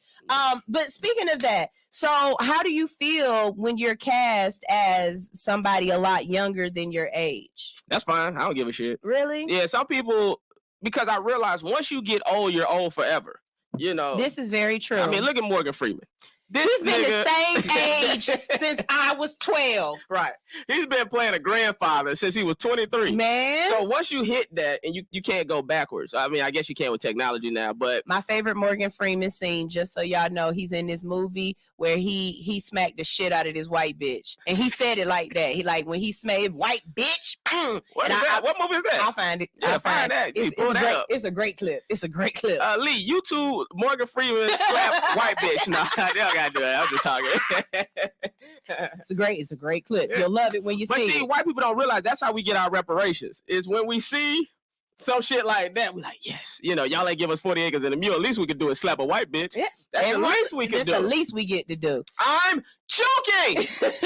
Don't cancel us. I know. y'all know these is just jokes. Right. He asked me, was I a stand-up comedian? I told him I was a sit-down comedian. I can have great conversation, but I'm not gonna stand up and just throw y'all jokes left to left to left. I'm not about to do that.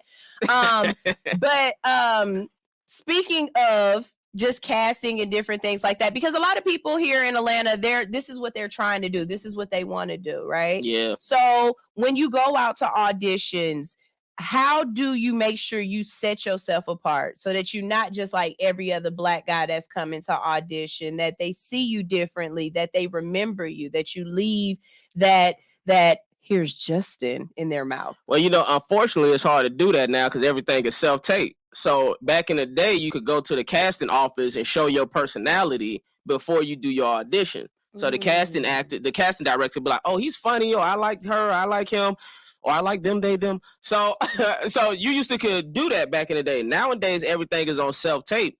So besides your intro, when you say your name, it's called slating. But when you say your name and where you from, besides that, the only other way to really show your charisma, whoever you are, is really either through the delivery of the lines, or if you improv certain lines like in the script. So I always try to find moments now in the script where I can like ad lib and improv my own dialogue within it. But other than that, so it's just kind of hard now with self-tape. Really? Yeah. Really? Do you have something that you really would like to be a part of? Is there a project that you hear about coming out? Like, just in case, because things go viral, we might be able to get somebody to hear you said you want to be in the next Star Wars. I mean, I could see you as playing Billy D. Williams' character in Star Wars. You know what I'm saying? I could see that. If you can't afford Donald Glover, you can afford me. That's the thing about me. If you can't get Donald, holla at your boy. I mean, you could be a Donald Glover stunt devil. Yeah. I could see you playing his, little twin. Yeah, I can see that too, actually. I can't even say anything. Hold on, what was your initial question? What project would you want to be a part of? My own shit. That was a great question. My own shit. There we go. I'm developing my own stuff right now. So I've been in other people's shows. It's been great. They paid me well. But now I'm at a point where I'm trying to develop whatever my Atlanta is, or whatever my Insecure, or whatever my Abbott Elementary. What's my Wildin' Out? Like, that's what I'm currently working on. Okay. So that's the project that I want to be in. Okay, awesome. And you're living out in LA now? Yeah, like full time? Yeah, so I have a crib in Florida, and I have a crib. Because you got a kid in Florida. I got a wife and daughter in Florida. Oh, okay, you married. Yeah. I didn't mean all that shit I said. I'm married too. These is just jokes, but he did come in here in gray sweatpants. So Dick print was all out. Just saying, he's slutting himself out for TV. So I got so they're in Florida, and then I still got my career. I got an apartment in LA still, and then I got my podcast where I do my podcast. Fuck Your Feelings is the name of the podcast. Available everywhere. So we got that in LA, and then I own real estate here also. So I own a house in Atlanta that I rent out to industry people. Okay. So actors and directors, when they come in town to film movies, they stay at my house here. All right, and then when no one's in passive there, income. That's right. That's right. That's right. And then it is available on like Airbnb and Vrbo when nobody's in there. Okay, awesome. Yep. So for people who are up and coming, who are trying to get into this acting game, would you tell them that it is necessary to live in LA to be a fully working actor, or do you think you can get away with staying in Atlanta? I mean, because everybody is looking at Atlanta as the new Black Hollywood. Hell, Tyler about to build a whole new thing down the street. Yeah, you know what I'm saying? We got folks building shit and everything. So do you feel as though you have to be in LA to be a good working actor to get the gigs that you need, or can you do it staying here in Atlanta? I think Atlanta is the perfect place to jumpstart your career. Like, if you don't have any credits, like, this is the perfect place to, like, I was still kind of in Florida, but my first legitimate credits was when I was in college at Clark Atlanta, and I was able to get in 2 movies, Stomp the Yard and The Gospel, right? So I feel like it's great to do that. There is still a part of me that feel like it's all about networking also, and being in LA, there's a certain environment where you're gonna run into more people that's trying to pursue it at a higher level, you know, and so I feel like that could also be beneficial. Whether if you're a comedian, like if you go to the comedy clubs in LA, you're gonna get a bigger variety of different cultures. There might be a studio exec in the audience, there might be a TV producer or a casting director in the audience. So I feel like the opportunities are greater in a LA or New York. But I mean, at the same time, nowadays everybody could get famous from their phone. You don't got to be in LA, you know. So I think it's like whatever you feel comfortable with. I heard Will Packer say he brought his production company to Atlanta because he wanted to be the big fish in the small pond. You know, like he wanted to do that, and then you know, look where he at now. You know, Tyler Perry he became the big fish in the small pond. So I mean, you know, shout out to Tyler Perry. Like I've said, me and my mom, we was bootlegging Medea VHS tapes all through the hood. Okay, like we a big reason why the hood know that Tyler Perry is doing good. You know what I'm saying? Like I know you be mad, like don't bootleg my shit, but everybody can't afford to go. So we was helping everybody know about it. My mom was. Shout out to Tyler. My mom was the hustle man. Shout out to your mama. My mom was the hustle man. Okay, so I just got so many questions in my head, and I'm trying not to fan out. Now he just said he married, so now I got to, I can't flirt like I was flirting. I wasn't flirting no husband. I was just being personable. Sure. I think my wife doesn't. I don't want to speak for her. No, I don't speak for her because you're going to get home and she's going to tear you a new one. No, she ain't. She ain't though. Being in LA and being away from your family, the commute for you,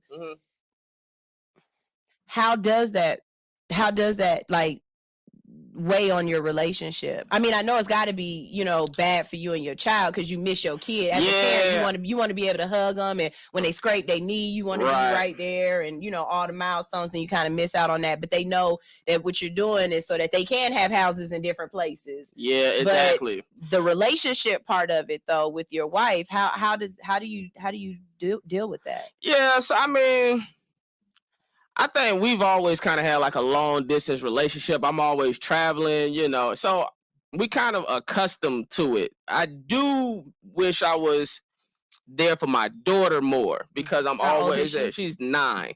Okay. So that's the one thing, but does she see daddy's famous? Like, does she feel like she know, we done been around and people done came up and want pictures and stuff like that. And so she understand, but I heard Cedric the Entertainer say in an interview recently, like, they was asking him how it was, raising his kids and stuff like that. And he was like, I was gone.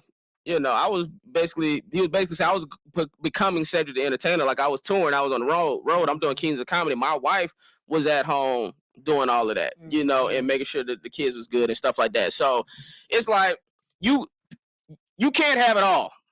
People can say that shit all they want to, but you can't. That's the one thing that you can't do. Is like you can't have it all.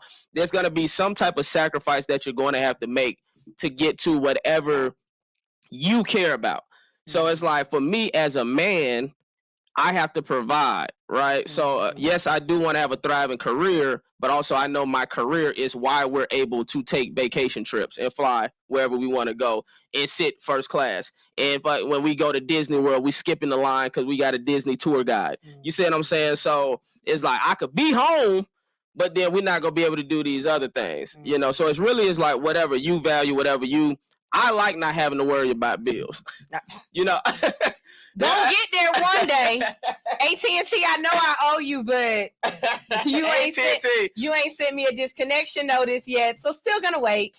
Yeah, you see what I'm saying? Shout out to AT&T. I had an AT&T phone literally for 2 days. I said, this is the worst. Oh no, phone. the phone is it's T-Mobile now because Sprint took over. T-Mobile took over. Yeah, Sprint. I'm with T-Mobile too. The house, the intranet, all that shit we do. You have kids? Yeah, so I got 2. I got a 12-year-old boy. Okay. And then my daughter will be 8. Shit. 7? 8. Oh, 8. Lord She'll have be mercy. 8 at the end of the month. Look, let me tell y'all something. Oh, Lord Jesus. FTK. FTK, okay, they taken care of, they go to school, they get good grades, they well-rounded children, okay? And my kids are good. They know how to drop a D's nuts right on time. D's like, nuts. Man, my kids are funny as hell. Yeah, my Witty daughter as funny shit. too. So, it's a great thing. Yeah, again, but I was just research. asking because I was saying you can't have it all. No. I mean, you No, that 80-20 shit is real even in relationships. It's like that in life too. It's like you can have 80. There's going to be a sacrifice that you're going to have to make. Oh yeah, I was here yesterday from 6:30 until 10:45. There you go. So, I don't even think I saw my son yesterday. And my daughter walked in my room, gave me a kiss on the forehead, and I was like, it's time for bed. Yeah. Like, why are you still leaving up? You know what I mean? Yeah. And that is the sacrifice. But I feel you, because I tell my kids, hey, when mommy win, y'all gonna win. That's Don't a even fact. worry about it. Like, when we Gucci, we gonna be Gucci. Yep. You know what I'm saying?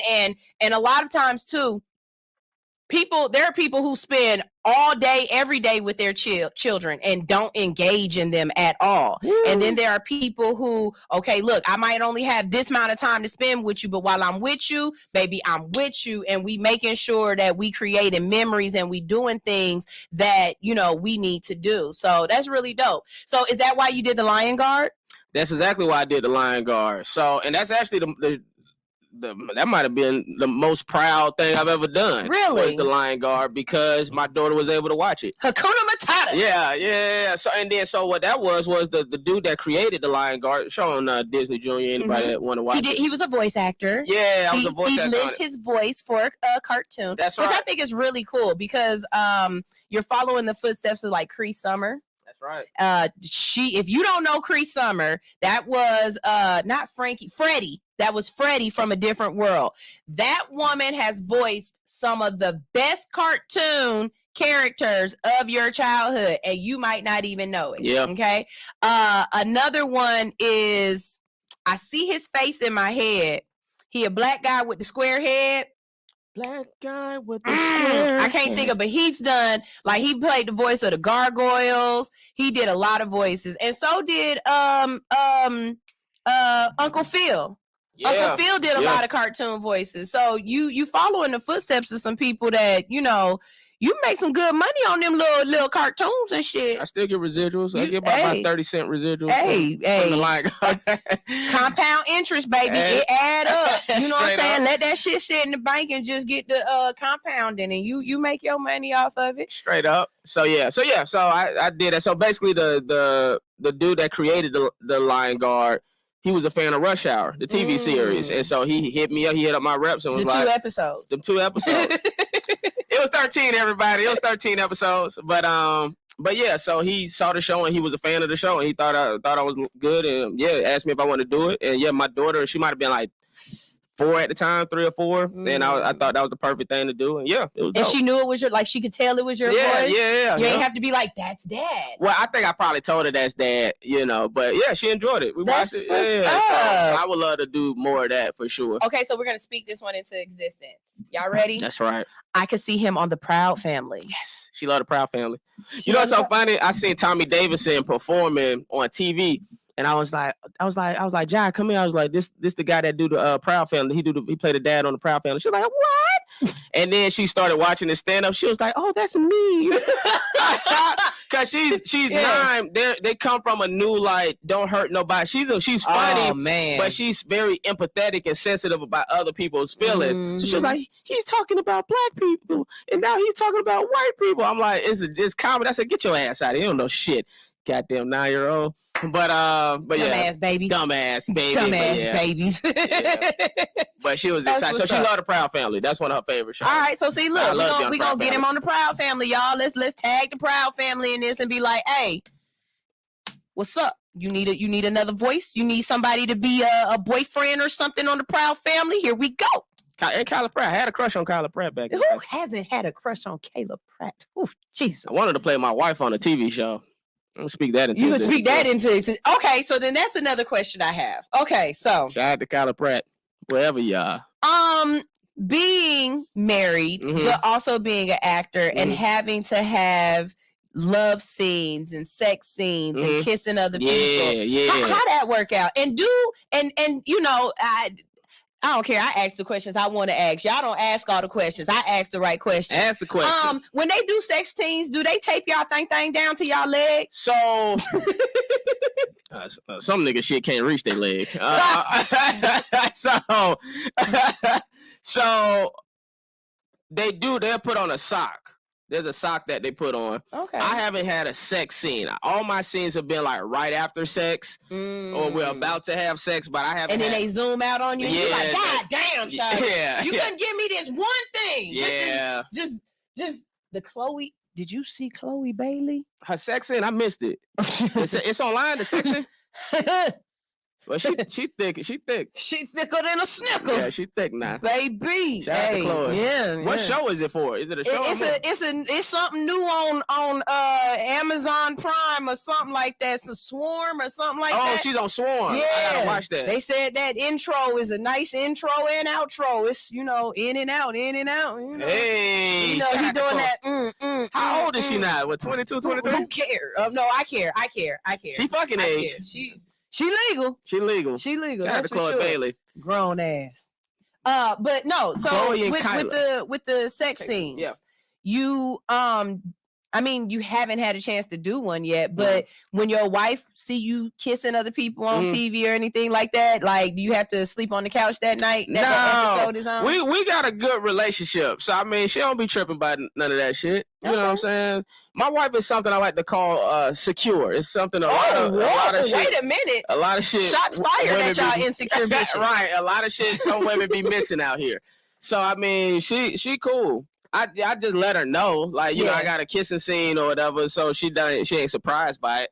But nah, I mean, all right, that's what's up. One of the beautiful things about acting that I think is really cool is that you get to play parts or do things or do roles that you might not be able to get to do because we're from the hood, because you from Jackson, Mississippi, because you know what I'm saying, you grew up in different ways.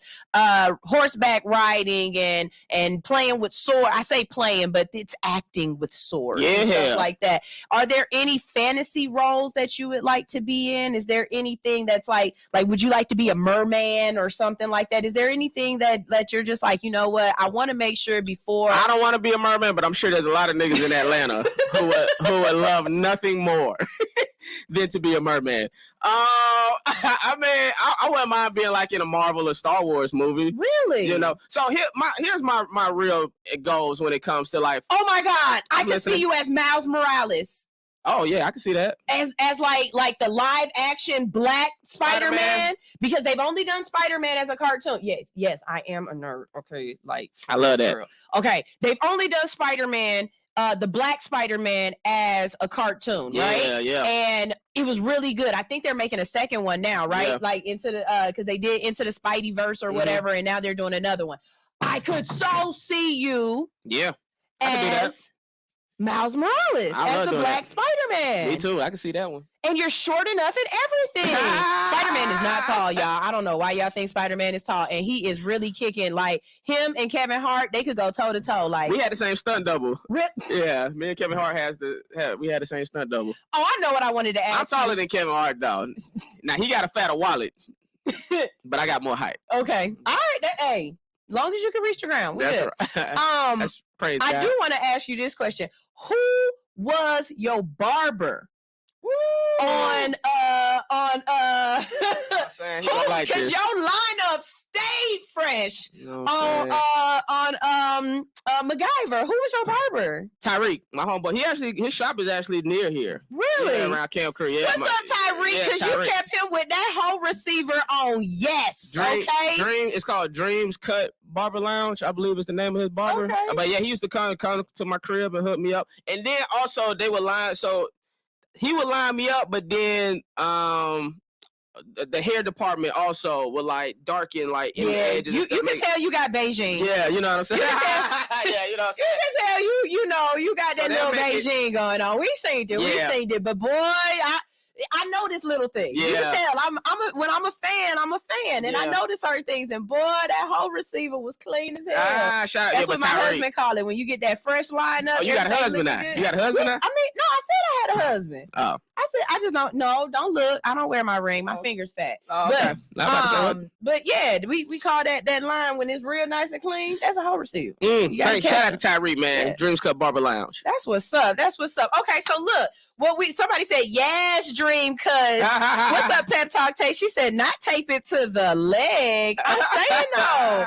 I figure that's what they got to do because no matter what, like you can't sit up here and be kissing on Megan Good and not think that thing ain't gone. Yeah, slang a lane. Hell, that was a rumor going. So when I did Stomp the Yard, if I kiss Megan Good's ass, my thing gonna get hard, and I ain't even got one. But her fine ass. Okay, so hey Megan, Megan Good. When I was doing Stomp the Yard.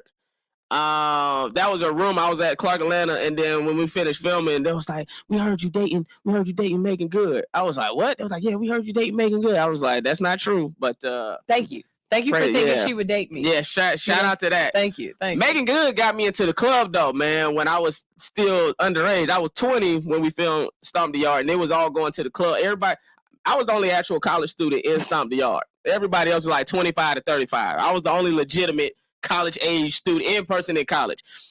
So anyways, everybody was going to the club and I couldn't get in. Megan was like, just come with me. And she got me in. They don't ask no questions if you with Megan. You just walking right on in. Shout out to Megan Good. Good people. That's great people. That's what's up. So let's talk about your comedy. Yeah. Let's talk about your comedy. So I see you doing stand-up. I saw you with Rodney Perry in a video. He's really cool. Shout out to Rodney Perry.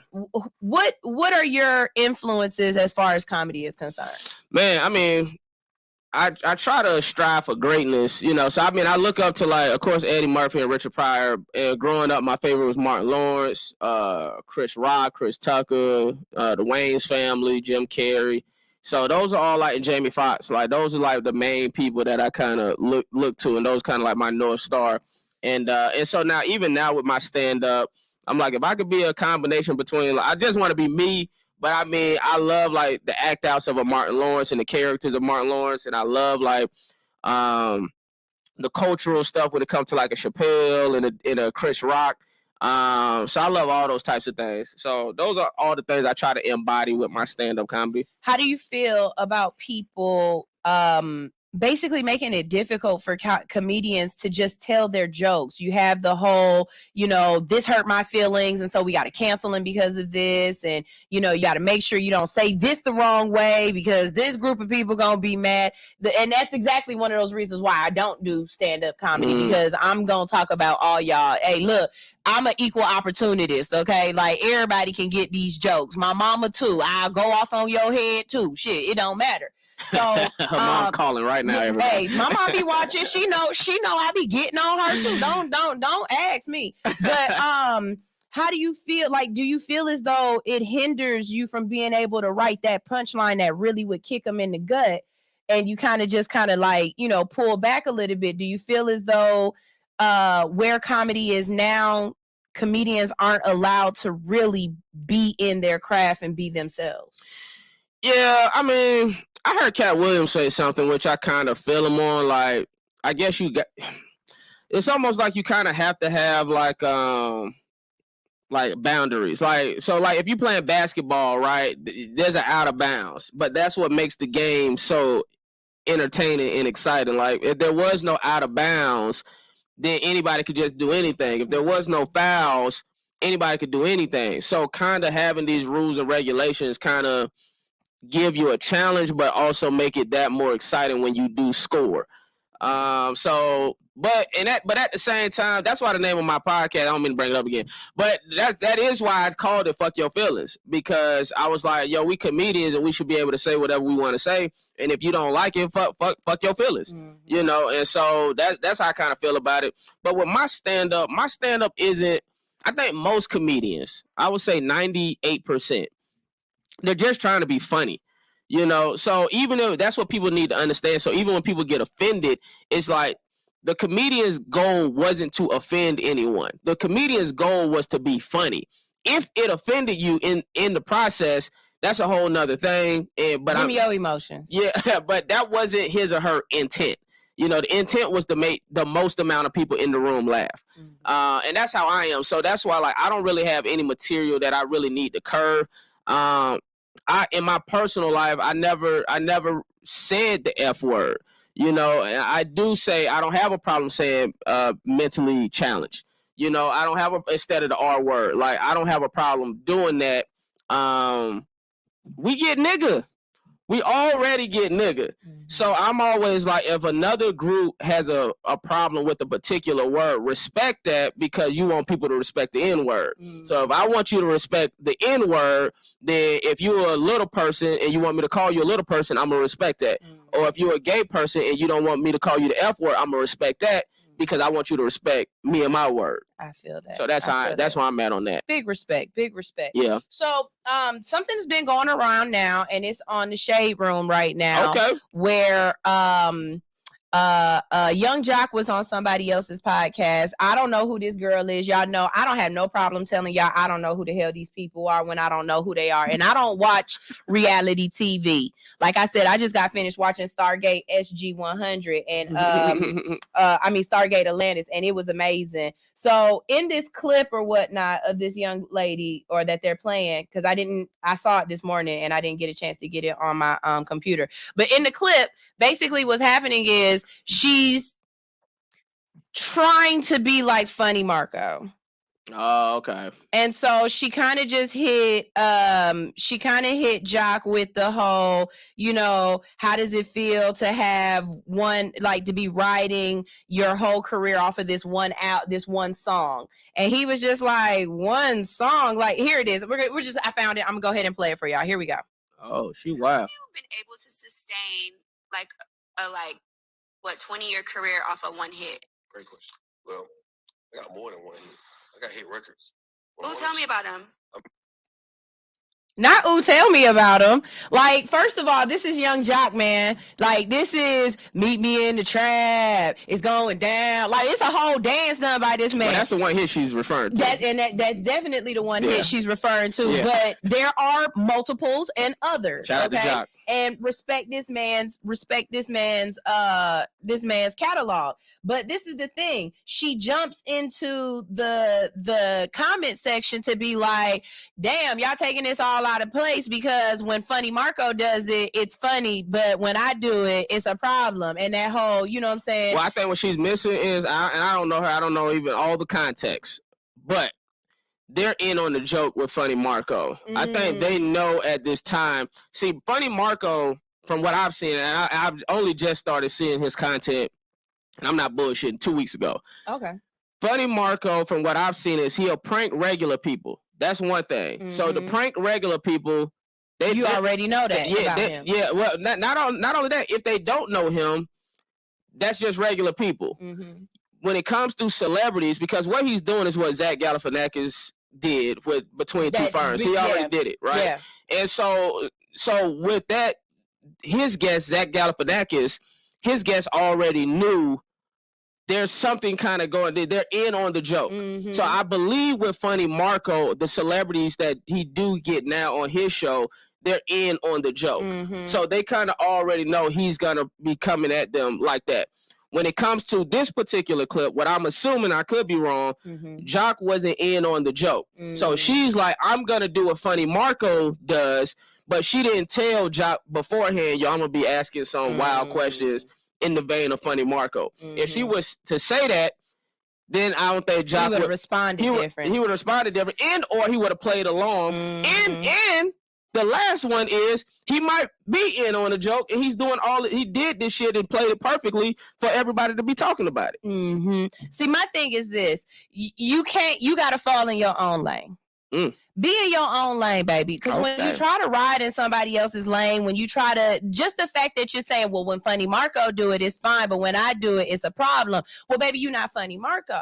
You know what I'm saying? Even with me, when I do my interviews, I know I can interview people in a more professional set, but I interview people exactly with who I am. I am a fan. I'm interviewing you as a fan. I'm asking you the questions that the fans want to ask or that they wish they could have asked. You know what I'm saying? Like, you know, just those fangirl questions, and I'm okay with that. And if it's a problem for y'all, then, you know, why do you want to be famous? You want to be famous because you want to have fans. I just want to do the art. I just want to do the art. That's what they gonna say. That's what I hear these motherfuckers say shit like that. It's about the art for me. It's like, get the fuck out of here. You're a lie. Yeah, fuck You're a out. lie. Yeah. No, it's and as a journalist or like I didn't go to school for this. I have a homegirl who was like, bitch, you're funny. Here's a microphone. And I said, let me put it in my face. Like, that's what this is, okay? Like, so I'm going to come at it from a fan's perspective because in the end, that's what I am. And I think because it's so easy for people to set up a camera, have a microphone in front of your face, that a lot of people don't know they not well in they self, or they don't know they self, or they just ride their own lane and they trying to clickbait. They trying to make it the Shade Room. Look, if Shade Room don't never post me, I don't give a flying flip. Because this guess would be what? the clip they post. Because what I care about is the fact that Teacher Anitra comes back all the time. The thing that I care about is that Akeem Palmer come back every time. The thing that I care about is that Selecta Youngin come back every time. I care about those people that hit up the page and they hear and they showing love. That's what I care about. So you know, that trying to be famous thing, I think when you try to be famous, you end up with notoriety and not fame. And there's a big difference between notoriety and fame. Notoriety, you don't get to choose why you're notorious. But fame is something that I think you have to... Weinstein. Okay, so look, let's ask about that. Go for it. So... we all know that the industry is weird. You know what I'm saying? Like, there's weird people out there, right? Yeah. How do you make sure that, you know what I'm saying, nobody Terry Cruises you and grabs you by the balls? Or, you know, how do you make sure that you don't find yourself in positions where, what they say, the whole Illuminati thing, where you gotta, whatever, go to dinner with somebody and eat off of a naked body, whatever these crazy things that they talking about doing. Like, he said, well, shit, I eat off a naked body. Off a naked body now. You know? Whose body is it? You know, I'm right here, I'm thinking like, whose body? Off a naked titty. I do it. It's the body, Christina Milian. Whose body is this? Hey, Christina. Hey, Christina, I just want to say, whether you know it or not, you dodged the bullet right there, because you could have been one of Nick's concubines, but we're not gonna say nothing about that. Well, it ain't over. You know, there's still time. She ain't married, is she? She got a dude? I don't know, but yeah, Nick, away. Nick, like, he's circling back. Man, Nick's gonna start circling back. Nick Cannon look like if you give him a hug, you're automatically 2 months in. You are automatically pregnant. Okay, like if I'm one of Nick Cannon's kids at this point. But yeah, how do you navigate the craziness of it? Because you're from a background of being well-rounded and being grounded, right? Think, like you're from regular people. So how do you deal with the Hollywood of it all? I think there's a couple of things. One, people need to use common sense. Meaning, if a dude invites you to his hotel room at 1 o'clock in the morning, it probably would behoove you not to go over there. He probably wants some thing. Yeah, he probably wants something. And then don't be surprised when he pulls his dick out. If you over there too. I thought this was just a meeting. It's like, have some common sense. Number two, and we're not talking about just women. We're talking about men. We're talking about men too. We're talking about anybody. Especially the men in Atlanta.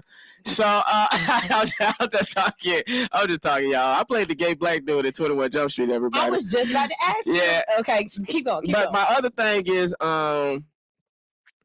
don't be thirsty for fame. And I think a lot of people get caught up in situations and do things because they're too thirsty to be famous and not working on building a career.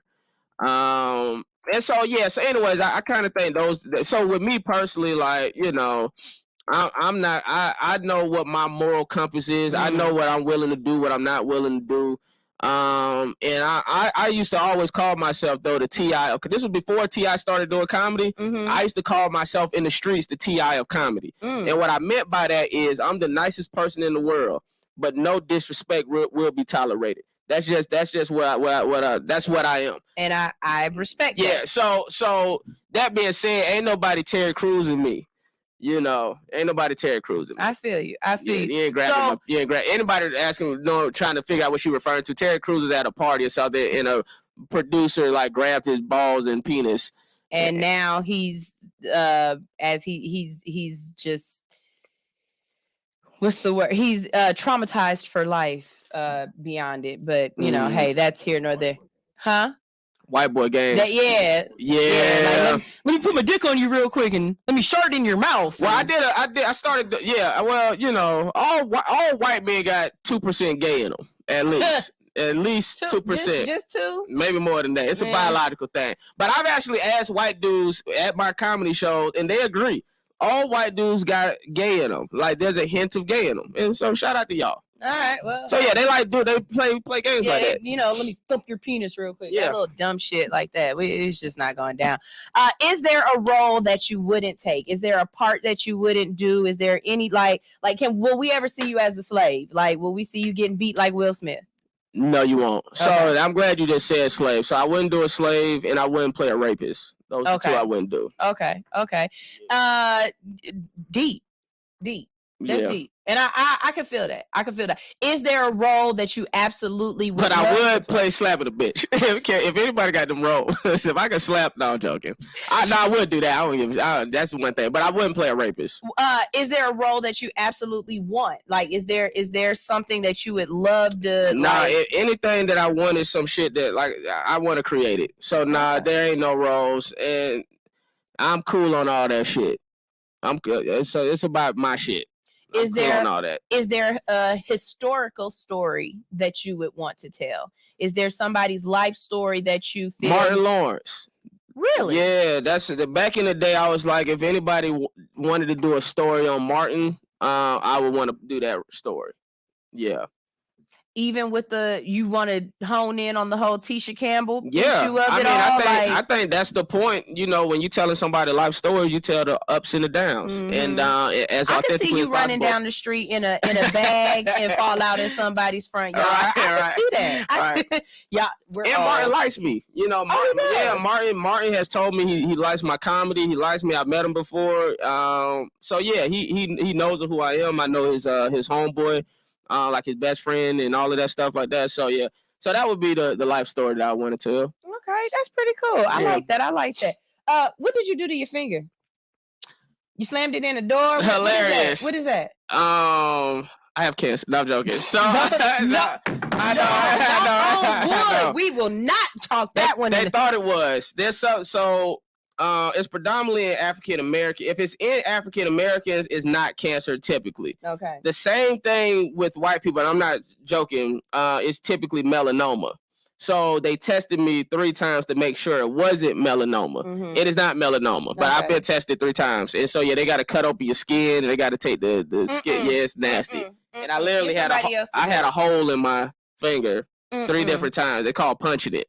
And so that's what they numb it first. They do numb it first. They put some shots in your finger. So yeah. So I have other ones. Anybody probably trying to. So I have other ones, but they're not as dark. Okay. Except on my baby toe. On your back. Oh shit. You know how that go. All right. So we're about to go ahead and go to another break.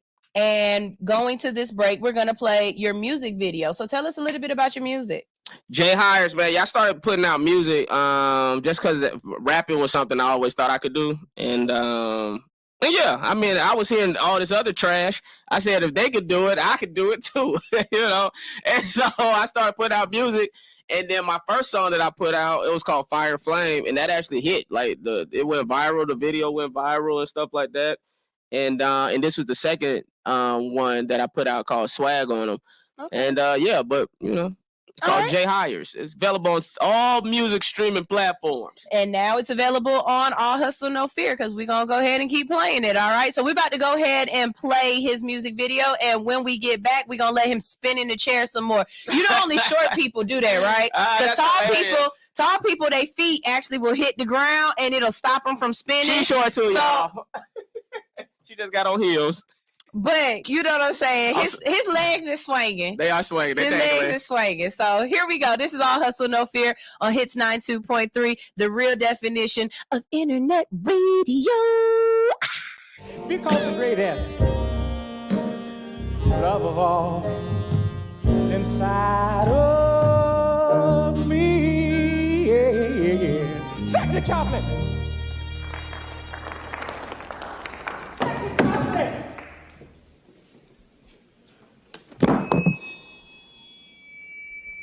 Damn, that boy can sing. You must be crazy. He good. You must be crazy.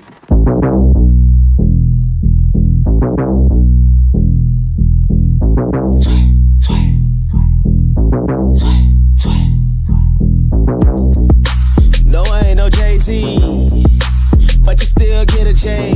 Shooting at niggas like that nigga Clay. Invested in myself and doubled up my pay.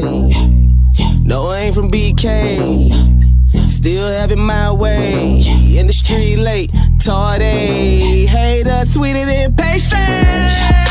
Made so much money now, they debit, and I don't even miss it now. I'm credit for making out the hood now. But Sally Mae paid off tuition now. Got Mary Blasters fell down. Side chicks known to tell fell it down. Good pussy available year round. Fuck fame, but money always in style.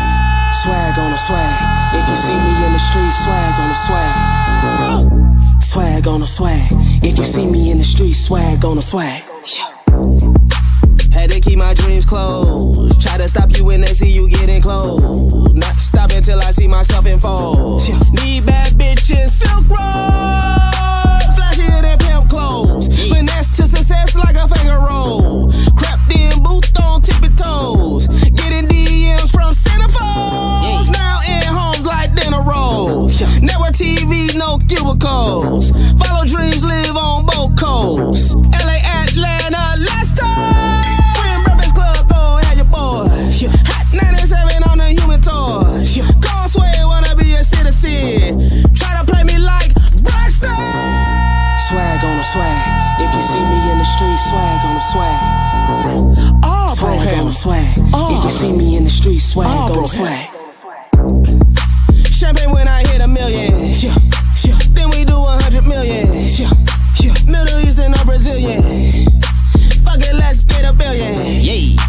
Niggas always in their feelings when they see you climbing up in their home chillin'. Triple mumble rap like a penicillin. Like Big Tree Hills on Timberland. And I got more shows on the way. Feature film that I wrote, big payday. Only making classic like Friday. Ain't coming to America like Eddie.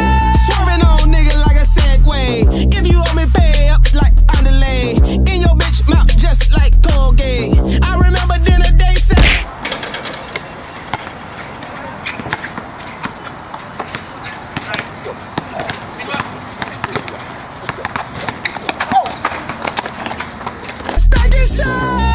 Swag on the swag. If you see me in the street, swag on the swag. The royal penis is clean, Your Highness. Swag, swag, swag, swag. He fell. Oh no. My Lord.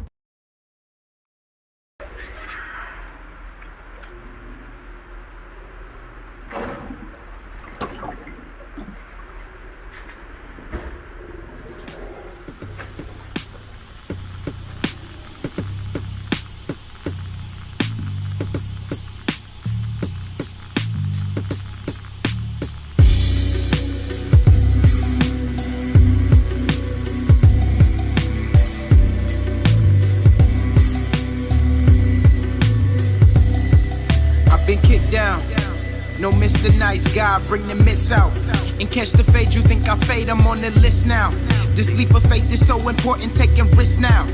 In the rear, I see some peers who got their wrists out.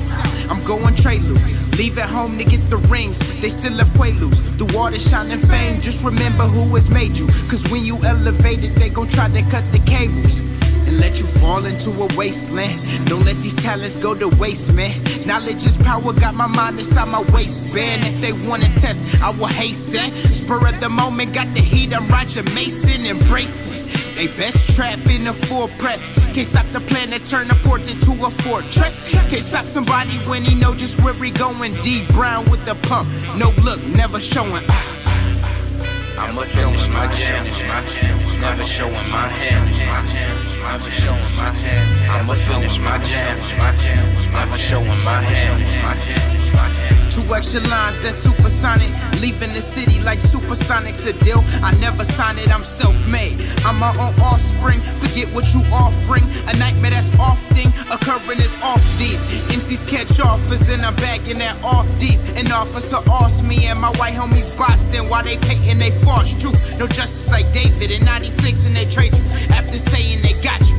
I learned that I got me when Father Time do his work. I'm in the casket alone, that's why I stay by myself. No getting played in the newest year, it's an Oris code world. And we just trapped in the Frigidaire, but I never fidget there.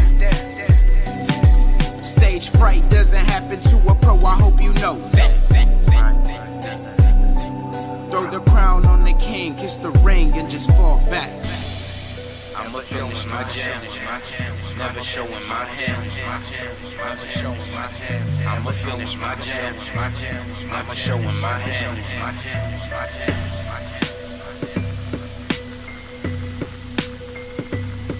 Stage right doesn't happen to me. Proud.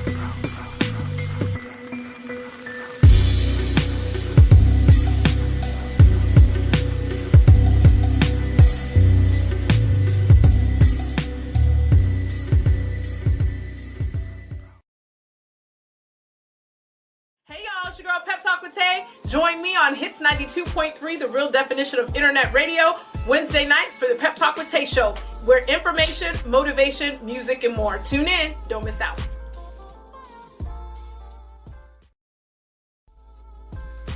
It's time for you to download the Enterprise Theater app on Roku TV.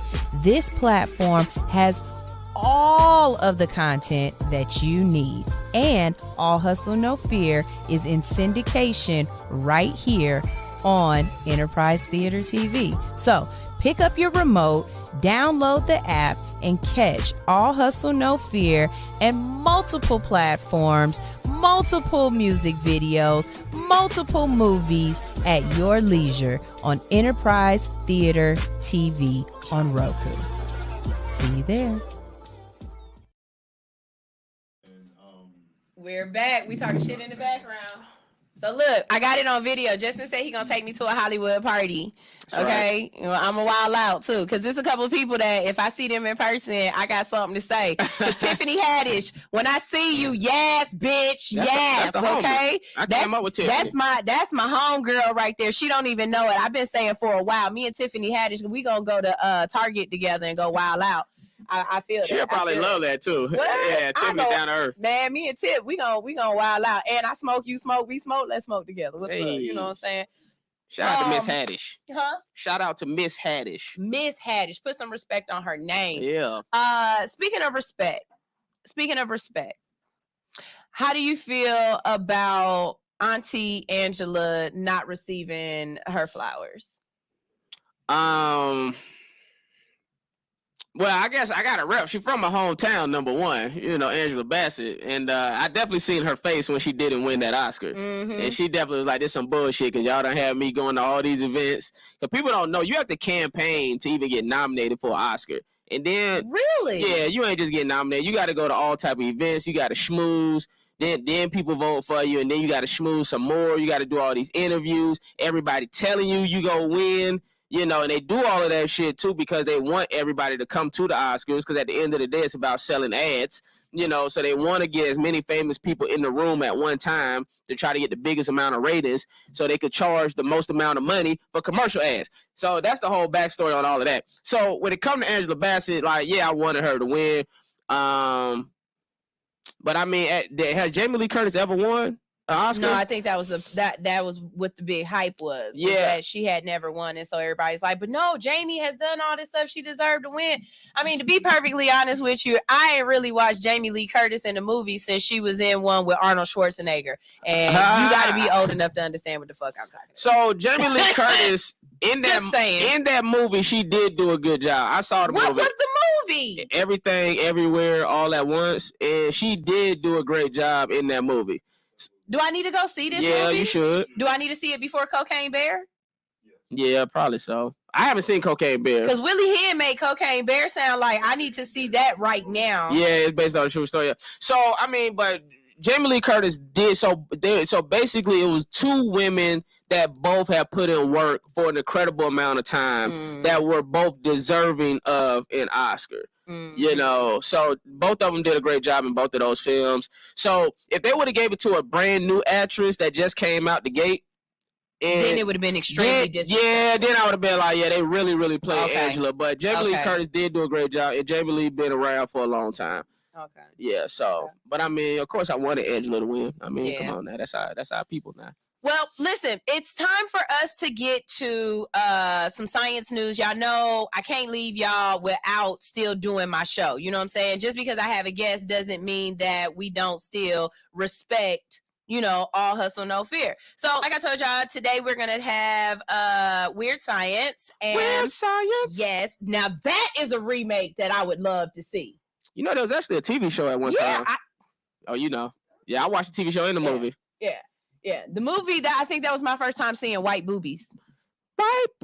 White boobies. Shout out to her. Yeah, whoever she was. All right, so we've got Time is Relative, we've got Direct Hit, and we've got two boys and a kid, which I want to hear. I know I just heard some niggas shooting outside. We ain't just gonna ignore. That's the gym. That's the gym. I said, Shout out to the gym. Nah, they out there working out. They've been up there since 5 a.m. this morning. They start early. Oh, okay. You know Talk about Direct Hit. Yeah. I was like, it's aliens attacking. That's stick fitness. That's stick shift fitness. They big up there. Like they got his ass up there. Okay, so they tape they dick to the thigh. Yeah. They working out up there. And they don't spin around the chairs up there.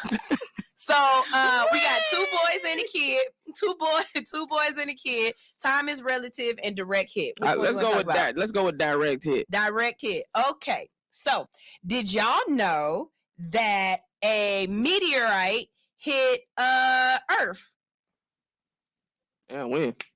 A couple days ago. So after a large fireball exploded in a startling kaboom over Texas, a small piece of the flaming space rock has been recovered. The dark, smooth meteorite was found amid sand and scrub, the American Meteor Society said on February 18th, Facebook post. A fireball weighing 1,000 pounds broke apart 21 miles above Earth on February 15th, shattering into smaller pieces, which are called meteorites. Okay. It was moving at 27,000 miles per hour with the energy of 8 tons of TNT. Around the time, many in the city of McAllen and other South Texas communities reported hearing a earth-shaking boom, with hundreds of calls flooding into some local police departments. McCatchy, yep. Fat tongue, that looked like what his name is, previously reported. Some caught glimpses of the meteor to the west of McAllen, bright enough to be seen even in daylight. Although meteorites tend to hit Earth's atmosphere at high speeds, they slow down and they travel through the atmosphere, breaking into small fragments before hitting the ground. While NASA does not maintain a collection of meteorites, the organization said that anyone who finds such objects should contact the Smithsonian. See, this is the thing about it.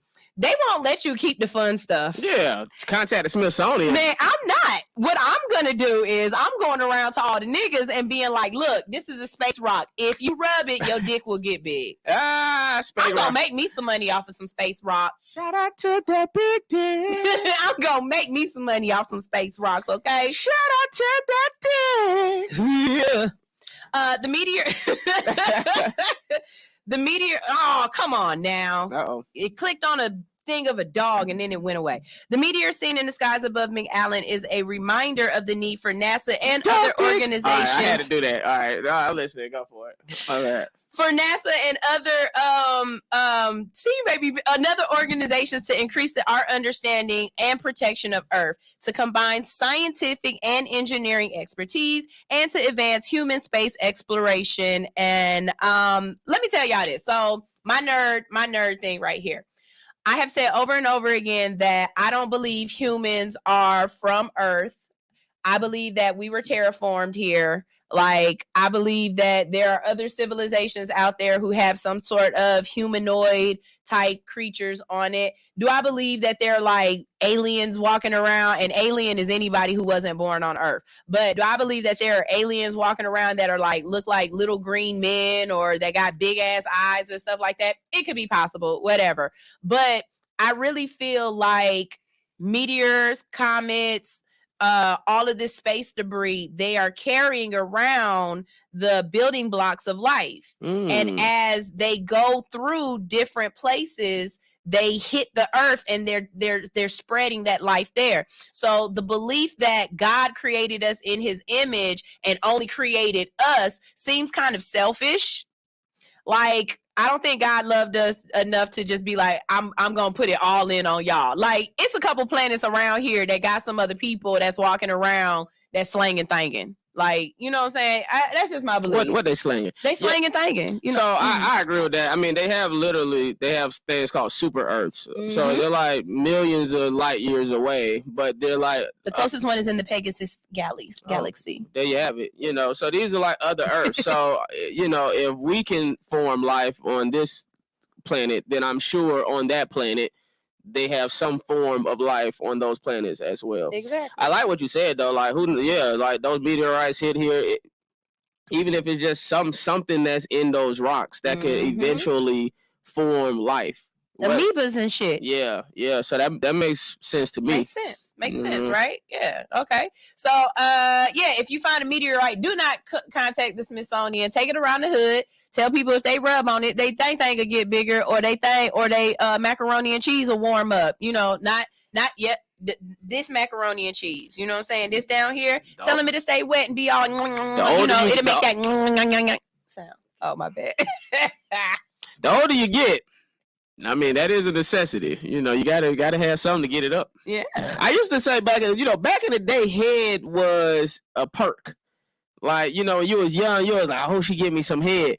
But when you get older, it becomes a necessity. It's like, if you trying to fuck tonight, you may want to give me some head. I'm a firm believer that DJ Khaled is childish as fuck. Oh yeah. Because he said he don't eat the box. Yeah. And I'm just here to say. What you here to say? What you here to he say? Don't look like he's seen his thing. And if he ain't seen it, I ain't seen it, which means you need to eat it.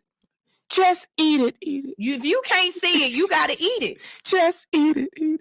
I agree, man. Hey, man, you gotta eat it. At least eat the one you love. You know that's his queen. You can at least eat that one. At least eat that one. I ain't saying you gotta eat randos, but at least put a face full of it in there. But for the rando women, you should make sure you still give it head out there. I just want to make sure that I'm clear on that. You see, he waited till after he wasn't on his live show to say that, right? I want to say that. You listen to my podcast. That's all reckless. I'm telling you, I'm out here. So listen to this one. You ready? Scientists create mice with cells from 2 male mice for the first time. All right, they got okay.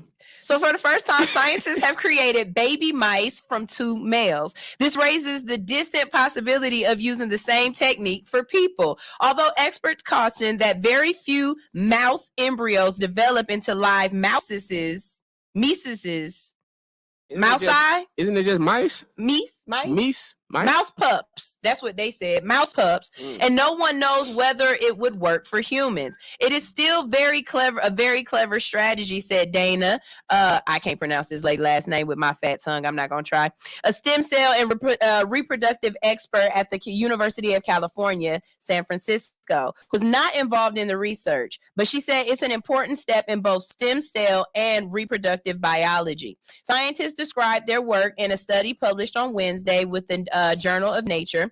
First, they took skin cells from the tails of male mice and transformed them into induced pluripotent stem cells, which can develop into many different types of cells or tissues. Then, through a process that involved growing them and treating them with the drug, they converted male mouse stem cells into female cells and reproduced functional egg cells. Look, just fuck. Just let them have sex. Like, why is we doing all of this? Because I know why we doing this. We doing this so that eventually a man can really birth a baby. And I'm just here for it. I want to see y'all pull the head and shoulders through the peen. I want to see it. Head and shoulders. I want, baby, it's not the head. Did you see your baby being born? No, C-section. And I'm assuming that's how the male baby would come out too. No, C-section. No, I want to see it pain. You got to go through it like I got to go through it, because I'm a firm believer. It's not the head that fuck up the coochie. It's the shoulders. Them bitches be wide. Baby shoulders is wide. That makes sense. Okay, the head come out fine. It's the doctor struggle when he gotta, after the head come out, he gotta maneuver them shoulders out of the crevices, and that's where you get the issues. Yeah, I mean, I agree with you. I never thought about the shoulders. I was just thinking like, because you ain't had to push nothing out. Now, if you had to squat and let something, fall out that rectum, you think about the shoulders too. Yeah. Well, my lows are pretty big. So this is what I'm getting at. this is what I'm getting at. Shit's bricks, people. Who's really more at risk? Do you feel like the women or the men? Meaning, like, should women be threatened that they're developing? Because there might be men that's like, I guess no, we always gonna want vagina. I guess I'm telling you right now, when it come down to it, if I had to make a decision between me and my husband having a baby, right, go for it, sir. You got it. What she say? You got it, dude. You go for it, buddy. Cause I don't need not another to come out this hoo-ha ever again. I'm good. You will not see me be what's her name? Halle Berry or Chili. Chili crazy as hell. Y'all heard Chili trying to have a baby? Chili fine old 49-year-old ass is trying to have another baby. She already got Tron. Tron damn near grown. Why is you trying to have another one? Leave you and Dallas Austin as your, I don't know if she even got any other kids, but I know she got Tron with Dallas Austin, okay? It wouldn't be another way I'd try to drop another load off. Nope. Drop that load. Nope. Drop it low. No, man. No. I'm trying to get my Ashanti on. I'm gonna get this body right. Your body already right. It is, but I got a couple of little soft spaces. Okay. You know what I'm saying? I want tone, get one of them things that belt they put around it and shake it to the get nice and firm. Do something like that. You know what I mean? Because I'm not about to work out. I'm not. You're not gonna work out? No. They use a gym right upstairs. I only run if it's a dog or the police. And to be perfectly honest with you, if it's the police, I'm gonna stand there and act like they don't see me. Like, I'm pretend, like you see me. Damn. Let me ask you this question: as a black woman or as a woman, I'm black. Okay, no, but lightly melanated. So let me ask you this: if let's say you with your dude, your husband, right? Mm-hmm. I got one of them. I still don't know if you do it. You do. I do. Okay. I am legally. Oh shit. I'm legally married. Okay. I'm legally married. But y'all ain't still together. No, he at the house right now. Okay. He just took the kid to school. Okay, so let's say you don't work out right, and you keep getting if you get big, right? Mm-hmm. Let's say if you got big, you got a great shape. Okay, but let's say you got bigger and bigger, and you say I'm not working out. Then some younger girl in shape comes around. And he smashed. Would you be upset? No, because we smashing together. Oh, praise God. Praise God. You ain't smashing without me. Praise God. She gonna have to love this fluffy butt. She will. What's up? Shout out to you. Shout out to your husband. Yeah, nah. You ain't smashing without me. We gonna smash. We smash together. Shout out to your husband. Oh. All right, that's the only question I have. Hey, you know what I'm saying? I ain't about to let you have all the fun and I don't get none. What's the old one? It ain't no fun if the homies can't get none. Hey, that's you know what I'm saying? We's homies. We the homie love friends. What's up? Shout out to y'all. This has been an amazing show. I gotta play some music and we're gonna get out of here, but I want to make sure I get just enough time with Justin to be able to take some pictures and do a couple of clips after the show. So I don't have anything else I want to say. You got anything you want to talk about? Anything you want to know? You need to tell somebody some secrets they ain't never heard? You know some secrets. Something to hit us viral. I mean, we both could use it at this point. You know what I'm saying? Like, get us on the shade room. Say something crazy. I tape my dick to my leg. Wait. And I think women need to know this. Justin Hires social media. Justin like tires, but with an H Hires. Justin Hires. Fuck Your Feelings podcast that drops every Sunday. I know. Give us some of your material. I know you can tell us a joke or something. Tell us the joke that hit last night at Laughing Square. Now you know damn well comedians don't be just coming up here telling no jokes. I know. I was gonna try. And then Half Baked too. I wrote Half Baked too. Did a little cameo in that. And Dave Chappelle is not in it. Don't ask. Man. But Half Baked too. Just wrote that. That's coming out later this year. Okay. Awesome. Yeah. Awesome. Well, this is the end of the show and we got to go, but you already know we're going to be right back here tomorrow. That was too Barbaby in this bitch.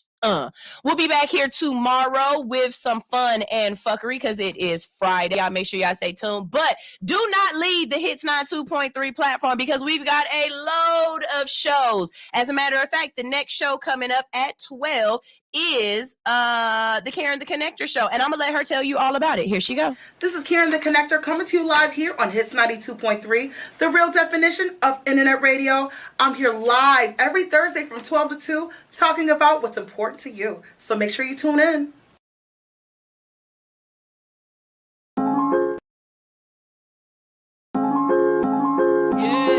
Sign language niggas be talking whenever they signing on the line. Please don't chime in, watch it, I got timing on the mind. Line like call it line disease, nigga, you got diamonds on the mind. You never be going in like a driving that McDonald's on the line. Niggas investing the better your clout, a mind and nothing the better your mouth. Ain't no 10Ks, ain't no relays, nigga, you running a regular route. Eat if the enemy ready to chow, all of you coming with edible style. From a jungle, my effort is wild. Watch the kid, don't step on the child. Born a legend, drawing blessings, while it's passing, strong weapons on your seconds. Was my lesson, warm my presence, hornet's nest. Born a legend, go and tell them any lessons, no exception, no starting slow, ain't no Nolan, so it's no inception. Ain't no James, please don't get them home, no leeway. Ain't a team, nigga, see us on the freeway. Open road, don't cut in front us like a DJ. Hydroplaning in her DM like a speedway. Pedal to the floor, 100 miles per hour. I ain't getting tired, never throw in the towel. I'm just going hard while I'm passing lanes, passing lanes, passing lanes. Looking to the sky, see the paper planes. I know what they do, know we made for things, made for life, till we made these dreams. All in the eyes, now I'm running for the prize. Yeah. Jetty, I'm ready, I'm kinda awkward but steady. Not awful often, I get it. Popping off on the Senate. Block a blick, blah. Life is awful augmented. When you running through the same game and everybody vision. People promise you profit, people promise they poppin'. People problems will pop up, plagiarizing the product, prophesizing the product. Pantomiming was popping, they little pumping, they purpose, they probably pumping the Perkins. Man, I've been all over, everybody slept like they head was all up on my shoulder. Everybody wept when they seen that boulder coming down the path to success. That's that road closure, I need dynamite. Oh my God, I might just die tonight. If I don't write tonight, then I don't fly, it's not alright. I got it lit that light, I gotta admit, I feel that fright. Like every night that I don't win, feel that tightness all up on my chest. Goddamn, we just get it, we up next. Pedal to the floor, 100 miles per hour. I ain't getting tired, never throw in the towel. I'm just going hard while I'm passing lanes, passing lanes, passing lanes. Looking to the sky, see the paper planes. I know what they do, know we made for things, made for life, till we made these dreams. All in the eyes, now I'm running for the prize, yeah. You'll never ever see my camp losing. Taking shots without thinking, unplanned shootings. Run you over if you ain't rolling with the damn movement. I'm Superman of my time, Cam Newton, little throwback scrambler. I gotta touch bread every day, don't get donuts manager. Cat outflow, y'all amateurs. Get a rap game and clean sweep, I'm a dope ass janitor. But I'm still dirty from my dirty bandanas. Time on 30 bad dances. Hip hop ain't dead, we just built the studios and ambulances. Music in school when I'm shooting up the campus. We champions and quick pitches. You must have cut your balls off, traded them for a pussy ass some bitch niggas. I'ma get richer, that's the way to go. I make a whole Tory to the paper like stick figures. I'm a brave of my opposition. RB to my competition. My words are superior, you better listen. I'm a heavyweight, you're not even in my division. Let's get it. I'm the greatest like Ali, the top of the Billboard charts where you find me. But not just me, it's us team, we a family. Cause we the bestest in the body, music, anatomy. And we are anomalies compared to with what's out. Standing in position, no submission to chase clout. Cause I'm not built for that labor, don't possess that behavior. Let that hate marinate in your blood for the flavor. I hit the ground running, never fumble. Blocking off the haters like Mutombo. Got the killer instinct, DJ Combo. That crown we needed, now we need it pronto. Yeah. Pedal to the floor, 100 miles per hour. I ain't getting tired, never throw in the towel. I'm just going hard while I'm passing lanes, passing lanes, passing lanes. Looking to the sky, see the paper planes. I know what they do, know we made for things, made for life, till we made these dreams. All in the eyes, now I'm running for the prize, yeah.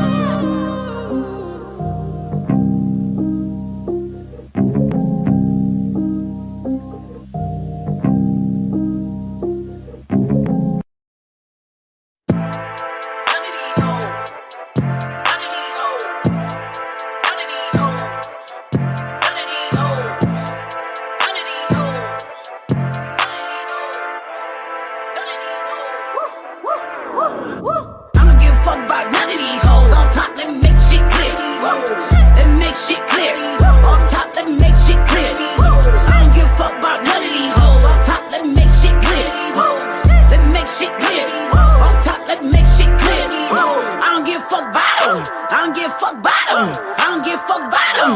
I don't give a fuck about them. Not one. I don't give a fuck about them. I don't give a fuck about them. I don't give a fuck about them. I don't give a fuck about them. Not one. Come too far to be worried about a bitch. Run my bread, motherfucker, that's it. Fuck your life, your fam, your clique. Fucking full time, nigga, that's my shift. Little bitty bitch, I'm grown. Stand up on my own. Go and get the bag, no loan. If it's about a check, I'm gone. Tell my enemies to say fuck 'em. Cut a nigga off and still love him. You can have your bitch back, I don't cuff him. Keep him long distance, I don't trust him. Talk a lot of shit till I hush him. Quiet. Fuck all these hoes, bone from side. Bitch try to kill me with all that hatred. Still ain't died. Shit, I had a whole damn city disliking a nigga. Still ain't high. Jig ain't poppin' like she say she is. Bitch, hold them lies. Tell these hating ass niggas and bitches they can suck what's between my thighs. Fuck 'em, fuck 'em, fuck 'em. Bitch, don't kill my vibe. I don't give a fuck about none of these hoes. Off top, let me make shit clear to these hoes. Let me make shit clear to these hoes. Off top, let me make shit clear to these hoes. I don't give a fuck about none of these hoes. Off top, let me make shit clear to these hoes. Let me make shit clear to these hoes. Off top, let me make shit clear to these hoes. I don't give a fuck about them. I don't give a fuck about them. I don't give a fuck about them. I don't give a fuck about them. Not one. I don't give a fuck about them. I don't give a fuck about them. I don't give a fuck about them. I don't give a fuck about them. Not one. Fuck that nigga. Fuck that bitch. Fell down 5, got back up 6. Bitch, I'm saucy. Bitch, I'm rich. Bitch, I'm drippin'. Bitch, I'm lit. Fuck that nigga. Fuck that bitch. Fell down 5, got back up 6. Bitch, I'm saucy. Bitch, I'm rich. Bitch, I'm drippin'. Bitch, I'm lit. It ain't my fault you ain't getting no ends out here. Bitch, I earned. It ain't my fault that you thrive off me being down. Bitch, I'm turned. I used to give a fuck what a hoe had to say, but bitch, I learned. If it ain't by the check, ain't no need for you to check. So these hoes is none of my concern. Tell a nigga run my end before I make contact chin. Late on my 5-0-10, I cannot pretend. Me and lame hoes don't blend. Fuck what you thought in your opinion. No new friends. I don't need to make no amends. I don't need to follow no trends. Fuck them. Fuck, give a fuck about none of these hoes. At the hook, come tell their ass again. Woo. I don't give a fuck about none of these hoes. Off top, let me make shit clear. These hoes. Let me make shit clear. These hoes. Off top, let me make shit clear. These hoes. I don't give a fuck about none of these hoes. Off top, let me make shit clear. These hoes. Let me make shit clear. These hoes. Off top, let me make shit clear. These hoes. I don't give a fuck about them. I don't give a fuck about them. I don't give a fuck about them. I don't give a fuck about them. Not one. I don't give a fuck about them. I don't give a fuck about them. I don't give a fuck about them. I don't give a fuck about them. Not one. We're live, y'all. Wake your ass up. It's time for All Hustle, No Fear. Go ahead and click the live and watch the behind the scenes or see the whole show the way it's supposed to go on YouTube or Facebook. You can follow us on Facebook at Hits 92.3 or watch us on YouTube at All Hustle, No Fear. But the best way to do it, baby, is to have me in your ear. So that's right. Download the Hits 92.3 app and listen in. We're about to get started from 7 to 10, Monday through Friday. Hey. I just want to run my business and do ratchet shit with my friends. That's it.